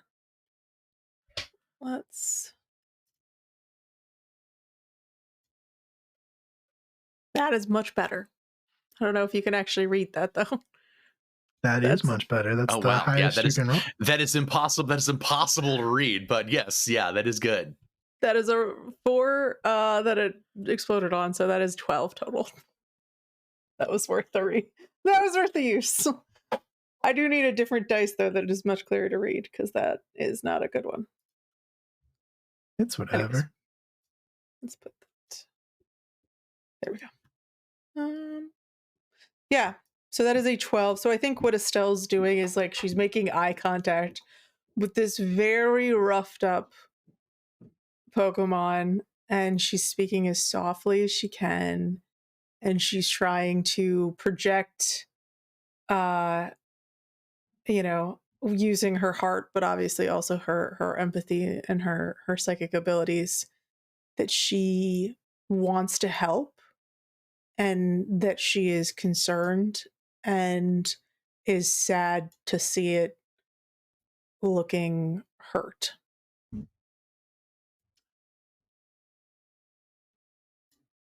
Well, it doesn't immediately attack you. That's a plus. Julian and Billy, you are groggy and achy, and something is nudging you. Julian, you wake up to see Mr. Mime staring intently down at you. You would leap out of your chair, but apparently you can't because something has tied you to it. And you have just enough time to recover from that shock.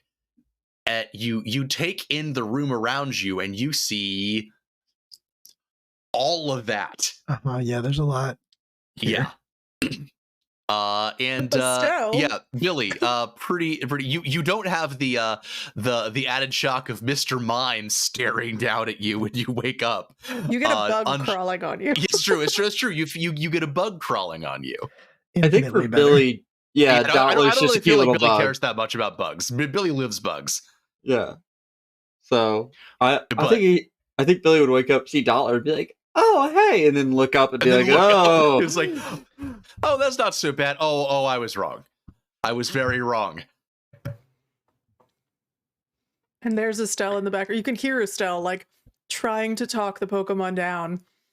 And I think this is the first moment, because like think about it, Mr. Mime was in about similar shape when she rescued Mr. Mime. Huh? Yeah. So this is the first time you've really realized how dangerous what Estelle does is.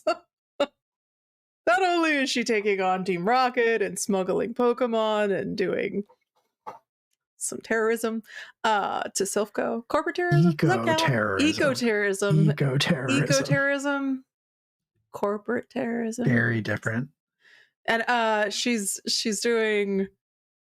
actually in danger from the abused Pokemon. So Speaking of, actually, should we roll again? give me a second. Okay. You just let me know if it's battle time. It's probably battle time. It probably is. Okay. Let's be honest, it's probably battle time.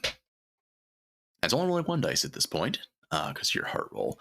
You see from somewhere in that great abyss of its face a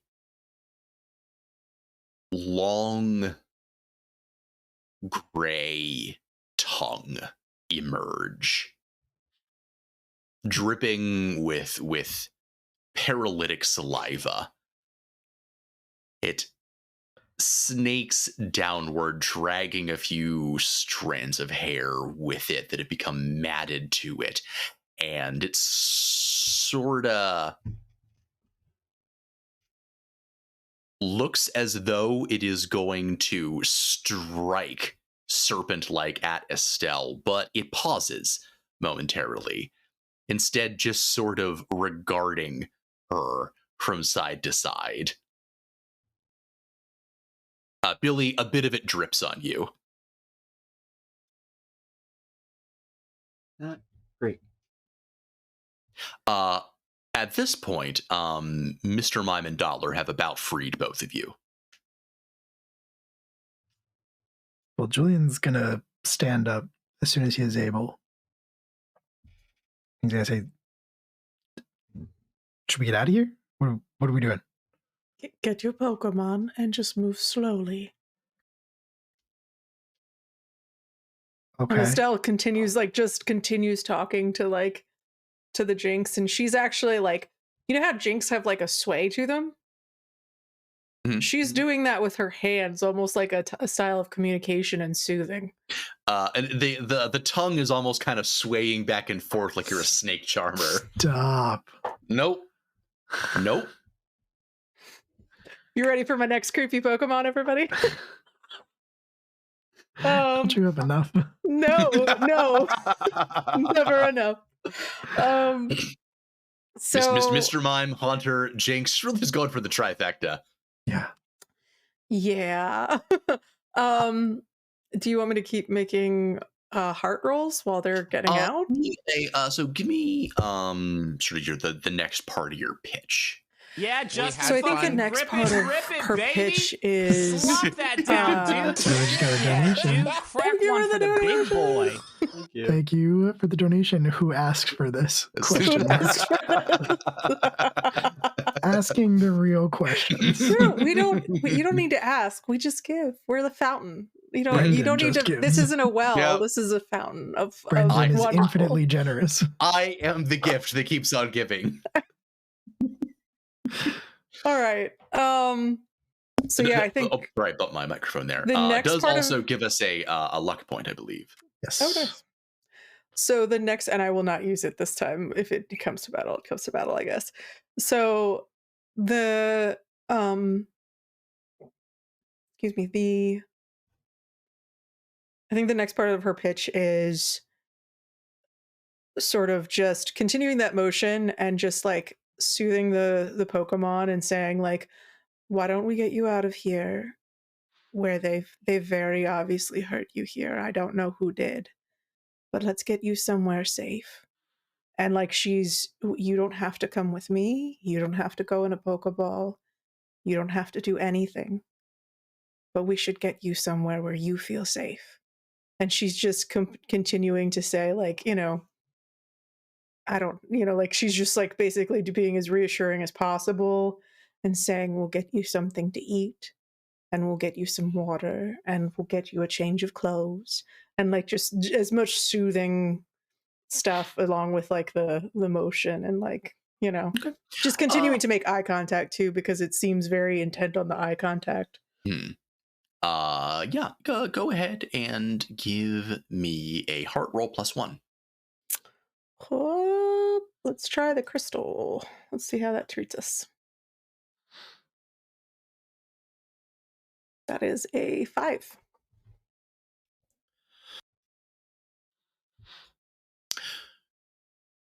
Slowly, the tongue withdraws, and indeed the hair starts to withdraw as well, freeing Billy and Julian's Pokemon,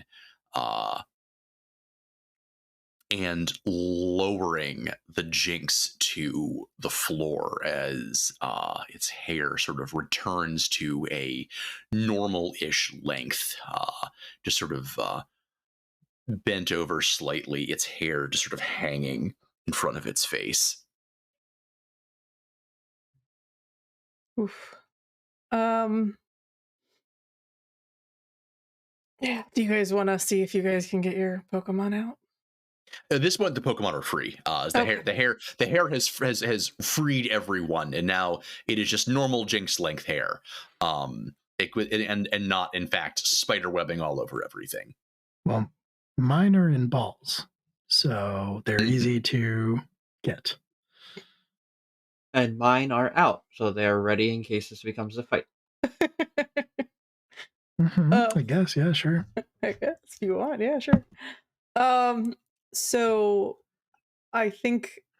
So did you guys leave? Because I think Estelle trying to, yeah. Okay. Like I think Julian's gonna follow Estelle's orders and just like after he grabs the balls, just kind of slink out of the room or try to just back out as slowly and unthreateningly as he can. I think Billy's following suit, but definitely only as far as can keep Estelle within eyesight. Like through the door if the door is open and we can still see Estelle, but not backing anywhere where. Just went through a whole ordeal to save Estelle. We're not just gonna walk away again. Yeah, like we're gonna go down out of the we're gonna be further back. We're right behind you, further back. So yeah, I think Estelle is just gonna gradually guide the Pokemon as best she can, like out to the closest exit. I think she's gonna ask Mr. Mime and Dottler to stay between the boys and like have her front and then her Pokemon and then the boys behind that, so that it's, if anything like lashes out at them, it's not but yeah, I think she's also gonna ask, well, I think she's gonna ask Dottler to do future sight, just to keep in mind that individual who had gone down the stairs and was wandering around, and then since the sleep effect has been taken off of the stereo, she's just concerned about somebody coming and surprising the Jinx at this critical moment. You can go ahead and roll, but indeed, you can also start to hear some activity from elsewhere on the floor, as it seems like people are gradually regaining consciousness. And future sight is a 6.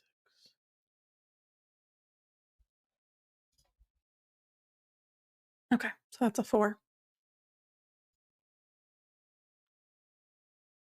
You still so Dottler is giving you a sense of still danger has not completely passed, but it is receding. Okay.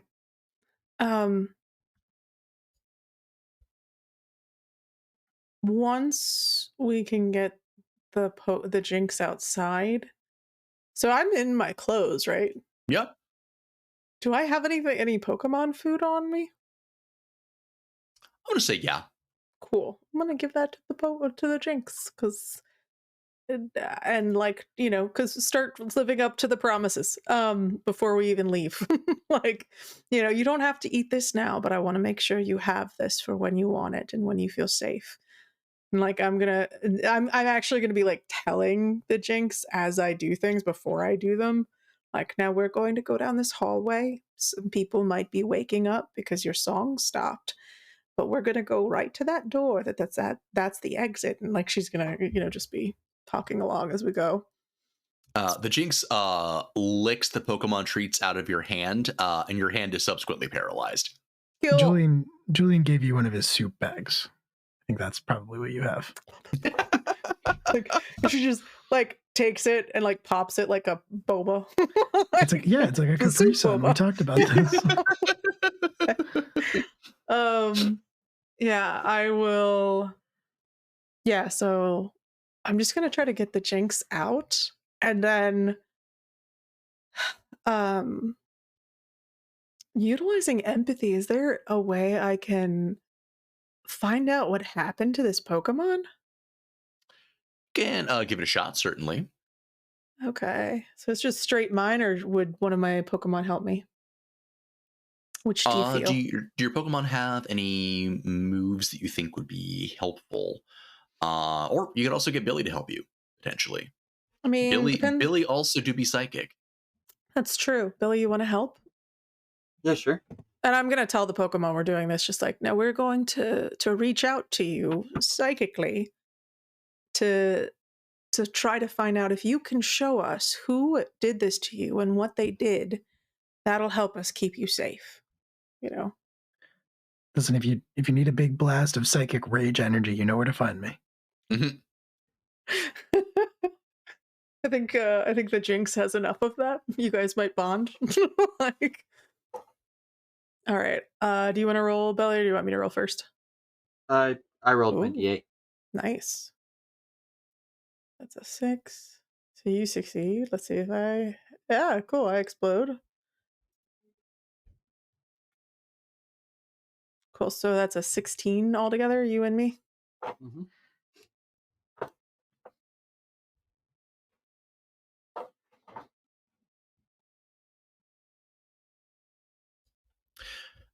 Cool. Sorry, I'm trying to think of the best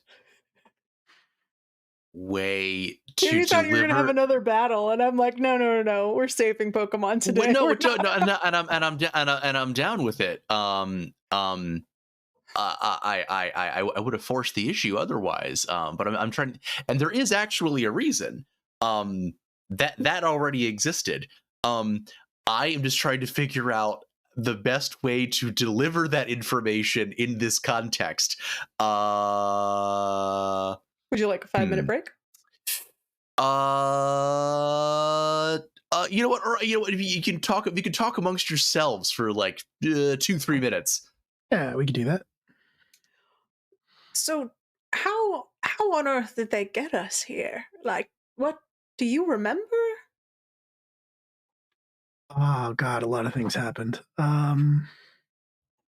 We brought you here, Estelle. You passed out. I what? Yeah, during the seance. Or I guess well, after. Yeah. I mean, I remember being very upset watching my father go through the portal, not go through the portal really, but passed out. Huh. There was a trainer, the one I battled in the gym before that no one else saw. They came back and there was this strange energy coming off of them. You passed out. They caught Kaz in a Pokeball. Yeah, they put What? Kaz in a Pokeball. What? Kaz Grabbins. They grabbed Kaz. Do we know where they went? Is Kaz still in the Pokeball? We need to save him. That poor boy. He was just trying to help us. Yeah. I'm not saying it's not on my list of things to do. There's just stuff slower. ahead of it. Slower on my list. It's the priority of like, Yeah. stop the missing numbers, stop Silco. Well, Maybe there save is a Kaz. Pokemon that might start resorting to Save drastic Kaz. action if we do not save him. We did kind of leave a distress lamp in the gym. Yeah. Oh. Well, so this trainer, what did they look like? Well, they were young, I guess, maybe kind of a youngster, maybe you might say. They I were believe they wearing had shorts. Yeah, they definitely had shorts on. I remember that much. It was a Because they're child. comfy and easy to wear. Yeah. A child Yes, a youngster. Yes. beat all of you and put Kaz Grabbins in a Pokeball. Whoa. We just said they caught Kaz. Well, you just let them run away with Kaz? Did they stay and fight? What happened? I think they just disappeared. Yeah, there was something weird about that kid, but like I wouldn't say we lost. So they were there just for Kaz then? Kaz was the target of the attack. Well, I mean, there was a battle. It was all very strange. Yeah, he was definitely cheating. They used the missing numbers to Good battle. cheated. They used a missing number to battle? Yeah, and it like, I think it like came, the Pokeball like transformed. It didn't even release it. It was all very, very strange. None of it really made much sense. And when they left, the missing numbers were still there, so we couldn't really pursue them, I believe. Plus, we had to get you to safety. Is the Lampin all right? Did you leave it there with... Oh, and none of the Pokemon are at the gym. It's just the gym by itself. It's empty. With the lamp, Well, yeah. With the lamp. And didn't we leave something with it to like keep an eye on it? I think Julian, didn't you leave one of your Pokemon like out of character to keep an eye on the Lampent? Did I? It probably would have been a chance if I did that, but don't remember doing that. Maybe I'm wrong. I thought you left maybe like a fire. Like Yaki? Maybe. Maybe. I only have one fire type. Yeah. I just remember I don't know. It's possible, for sure. Or unless it was, did I Franz? Maybe I left Franz behind. My Snetty. I don't remember what he's made of. So Snow Yetis. I don't remember what his name is. Frizzetti. Frizzetti. Right. I like how we were like, there's a name about Yetis. Yep. Something about Yetis. Something about ice and Yetis. Mm-hmm. Yeah, I mean, if I was going to leave anybody behind, it probably would be Franz.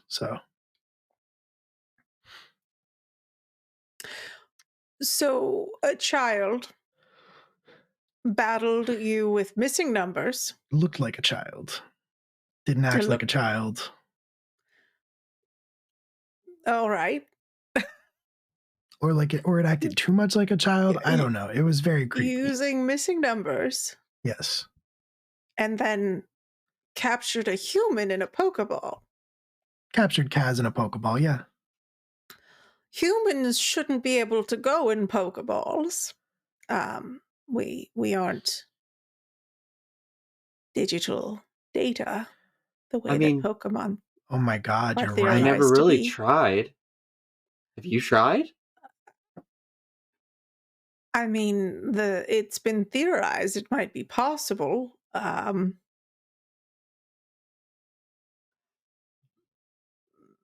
Estelle, you're right. Kaz was a missing number this whole time. No, It's the think only explanation. When Julian says that, you just see Billy, who had somehow pulled out a Pokeball and was looking back and forth between the Pokeball and Julian, and the Pokeball and Julian, slide the Pokeball back into his pocket. Uh, I choose No. you, Julian. Well, no one tried. Like, how do we know? but it makes sense because when did we see the missing number for the first time? As many It was- times Ash Ketchum has been hit in the head with a Pokeball. If it were possible, it would have been done. Unless Ash Ketchum is a missing number 2, which would explain why he never ages. But it makes sense, right? Because we saw the missing number for the first time right after we met Kaz for the first time. You know? So clearly he's been in cahoots, Julian. in cahoots Julian. with this thing since the beginning. Julian.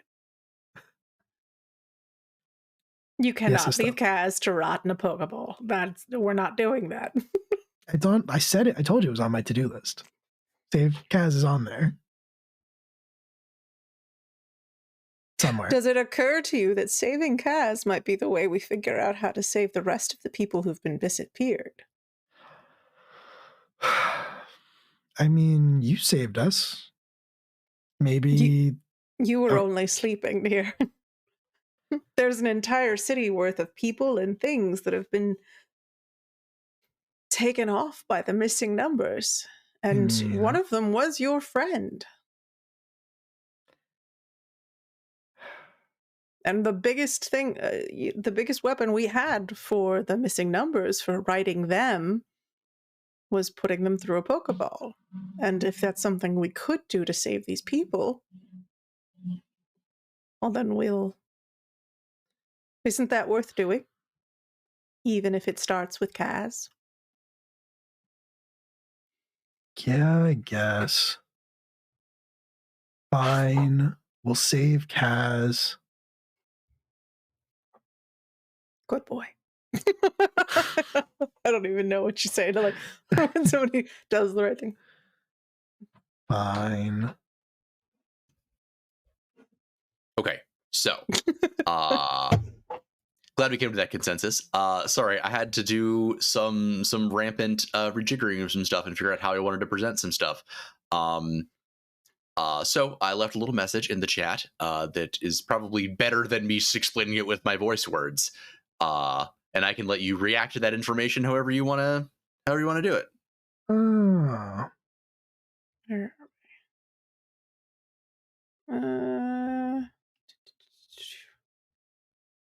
Logged into Andy's computer and he has all of the stuff. Okay. Mm-hmm. Yeah, I'm Huh. a little surprised it doesn't currently say that he's like playing a game that he just left open on his desktop for days. Mhm.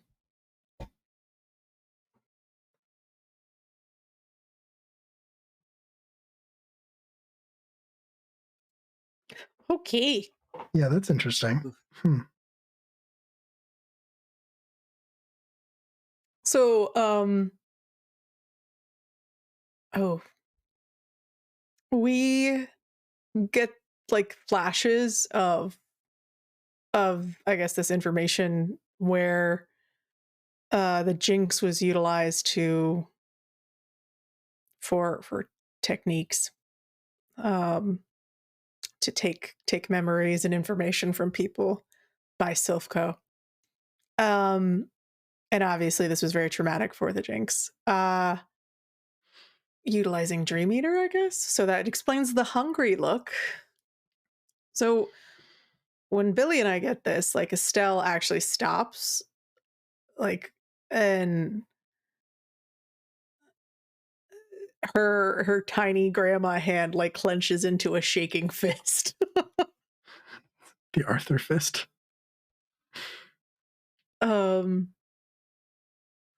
And then she like gradually shakes it out and calms herself down because she knows the focus is supposed to be helping this Pokemon and she doesn't want it to get scared by how angry she is about that.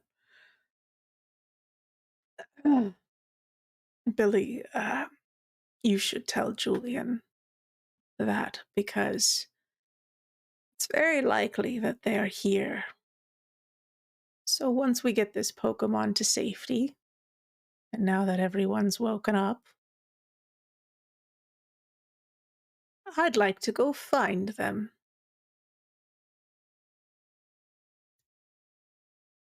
Yeah. Well, looks like Destroy Silphco just moved up on your to-do list, Julian. Yes. I win again. All right. So do we get the Jinx outside? Yep. Uninterrupted? Okay. I think what Estelle is gonna do is give a call to her sister, who lives up in the mountains. Because I believe Jinx do like mountains, forest, wintry stuff, right? Mm-hmm. Yeah, well, Okay. or at the very least, further inspiration is the concept of the Gangoro, the mountain witch. So, my sister that lives up in the mountains, that is the one that contacted us about Kaz Graben's ghost tour thing. She's gonna contact her and ask her to come down to help this Pokemon that needs to get away from the city and from Silphco. And then as soon as that's done, she's gonna sit down with the Pokemon and have a very quiet talk and try to like make sure that it's comfortable, because how long would it take for my sister to get there?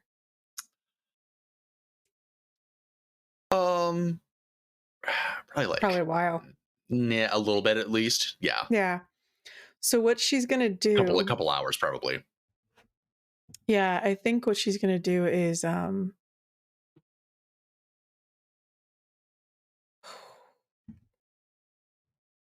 don't know. Is it okay waiting?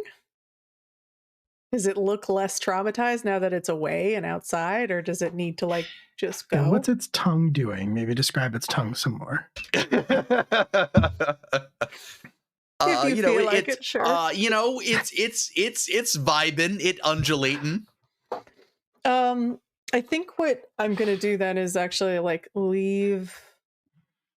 Can Dollar communicate? Let me look at Dollar's things. Actually, Haunter? Is Haunter here? Haunter? You both have crazy long tongues. What? No? Haunter. Yeah. Haunter, and I'm gonna introduce them and have a little chat, and then Haunter, would you mind staying with the Jinx? My sister's coming, and they're going to go up someplace quiet where Jinx can recover. And you know, my sister does quite a bit of sewing. I'm sure she could get you something new. You look and feel better no time. And So pretty much immediately Haunter starts pulling faces at the Jinx. And it takes a minute, but slowly but surely it looks like the Jinx is starting to pull faces back. Awesome. Bonding. All right. So now that Pokemon rescued, destroy those that hurt them. That plan, yes? I like that plan. All right. Yes. No. Obviously, ideally, I would wait here. No, I specifically did not say that. They shake tongues. No, I didn't say that. Chat said that. Chat said that? A particular account in the chat said that, and yeah, no. It's the official Live from the Apocalypse account. I think it that sure makes was it real. Sure was. I don't know. Kidding? I don't know why it said that, because I didn't fucking say that. Super weird that they said that. Yeah. And the reason why I say that is because I immediately thought of that and said, nope. All right. I've done enough to them this session. That's fair. Was there a particular face? What that person that was kind of like a non-entity? Were they in any of the memories or anything? Yes. Ah, cool. At least I know who I'm gonna skin. Yeah. Yeah, no, you get the sense that person was the Jinx's trainer. Awesome. There's not like a just incidental like cattle prod behind Jenny's desk or anything, right? No, No, there okay, is good. not. Good. All right, that's fine. I'll figure something out. I like to imagine Mr. Mime carries the implements of torture on them at all times.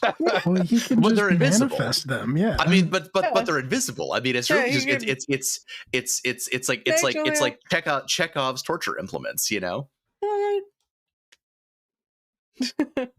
Yeah, I do not know, but I want to go after them. It's going to be a bad idea, but it's an idea we're going with anyways. Especially because they tied me to a bed and threatened me with electric Pokemon.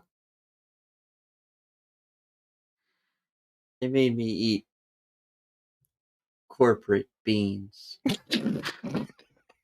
Oh dear.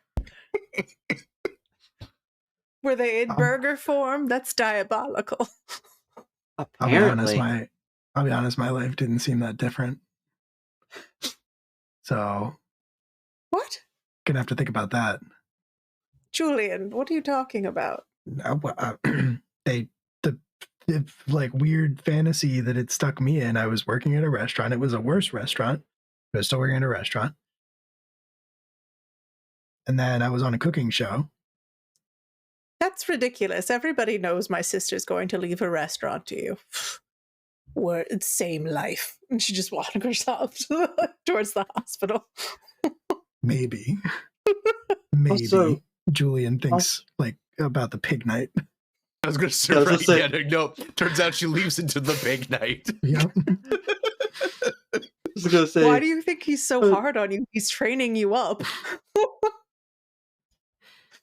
also, Julian, in that world, you had to take orders from a human instead of a pig. So that was clearly worse. It was worse, actually. It was certainly much less adorable. I didn't think it would be worse, but it was worse. Pig Night at least keeps a clean kitchen. It's true. And I can't understand what he's saying, so I just kind of nod. I mean, it's sort of like German, where everything sounds angry and you're not really sure if he's saying he loves you. Is it? Is it like German? Yes, chef. Yes, chef. Yes, chef. As far as Julian knows, the pig knight's name is Chef. That's all he's ever called the pig knight. That's all he's ever addressed it as.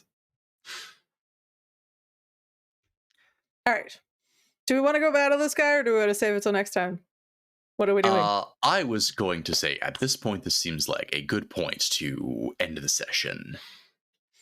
Normally, I know I would have some sort of a weird cliffhanger here, but we've had a lot of those lately, and I inflicted a lot on you this session. So we're just going to kind of coast to the finish line for this for our 1 year anniversary, for our 20th episode.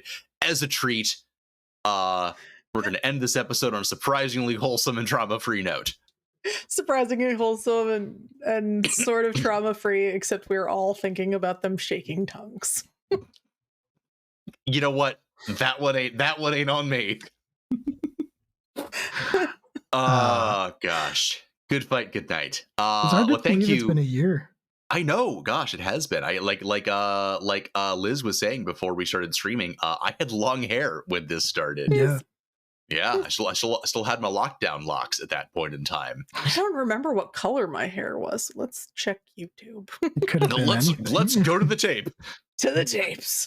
But in the meantime, thank you everyone so much for joining us tonight. If you watched, if you donated, if you chatted, followed, subscribed, whatever, we do just want you to know that it means the world to us.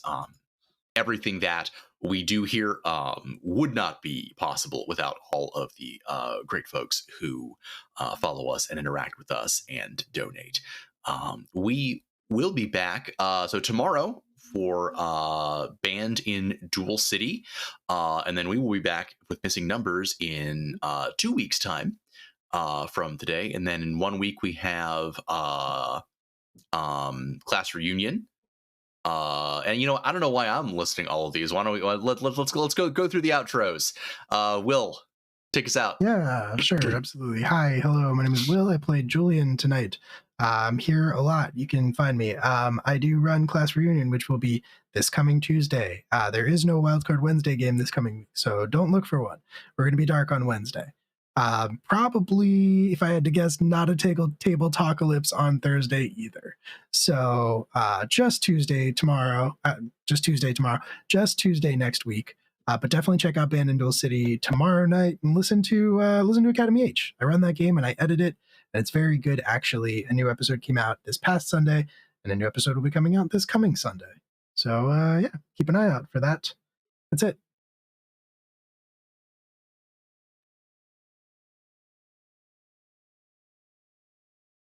You're muted. No, you're muted. This is the great extended Mr. I Mime riff. can't tell if you're actually muted or if you're just not making noise. You're doing a bit. I am actually muted. Sorry. Okay. Why do I even have to do an outro on? What are we doing? Like, you just said all the shows. Guess what? Go listen to C3. It's amazing. I've been laughing about it because we recorded it so long ago that I'm like, oh yeah, I remember that, and like busting a gut. So go enjoy that. Everyone worked really hard, and you know, we're gonna have better audio for season 2. It'll be great. Categorically true. We have all learned so much. It's true. Literally the first thing we did. I have been told that there's something in this last episode for Fletcher Bane fans, and I don't know what it is. Brendan said he added it during editing. So some of it was stuff that you did and stuff that was already there. I just I just added to the overall atmosphere. Brought it together, put it in a nice bow. Just Christmas wrapped it. If you like the Scottish man that I played in that, his last episode is the one for you, apparently. Can you still do the accent? Oh, sorry. Yeah, I've done it for like 3 other characters. I'm Liz. I played Billy. Tune in tomorrow to see the end of Band in Duel City. Again, Yu-Gi-Oh, Chaos, Punk, Witch, Futuristic, just everything. It's a whole lot thrown into one big soup of chaos, and it's very fun. Round that out with us. And also, because we haven't talked about it in a while, if you like your Pokemon slightly less horrific and more just really an extended bit about Canada, feel free to go back into the YouTube for Live of the Apocalypse and find Maple League. That's extended Canada bits. It's just like if someone took an SNL sketch of like what if Pokemon was in Canada and stretched it out for 3 episodes. That is 100% the vibe. It was a delightful thing to make, but that is exactly what it is. We like to keep our beats going. All right. I cannot conjure any reason why anyone would want their Pokemon less horrifying. I believe you. Who dares to watch such things? It's savage, but fair. I can guarantee that no Pokemon shook tongues in Maple League. Missed opportunity. Oh gosh. All right. Yeah. So, well, all the things I said before. The games I was talking about before, and then like I said, season finale of C3 coming up this Thursday. You will not want to miss that. Then do we have Veil Breakers this weekend? Probably. No. Yeah, we don't. No, You're because right. because of Fambury. Yes. And so I guess then to catch us then next week Class Reunion. So I think that is enough talking from me. If you would like to know when we are going live and what we're up to, you can follow us on Twitter at Live from the APOC. Cursed Bird app should be on the screen there somewhere. We can also join our Discord community, which is full of a lot of awesome and friendly people. Generally just kind of an awesome place, if I do say so myself. We do community nights in there as well, where we sometimes play games together off stream or watch bad movies. And I'm fond of it. I spend too much time there. If you would also like to spend too much time there and get to know us better, we would genuinely love to have you.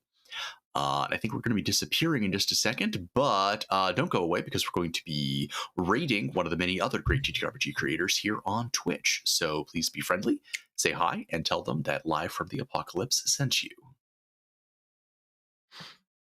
And yep, we're going to hop over and we're going to say hi to Tales from the Table Studios, some friends of ours who are streaming the first episode of a new game that they just started called The World Ended Today. So we're going to hop over, say hi. There are 2 raid messages in the chat. If you are subscribed, you can grab the first one that has the has emotes. And if you're not subscribed, which is totally fine, obviously, you can grab the one with little raccoons. But on that note, we're going to call it a night. Say goodnight, everybody. Good night, everybody. Night, everybody. Good night, everybody.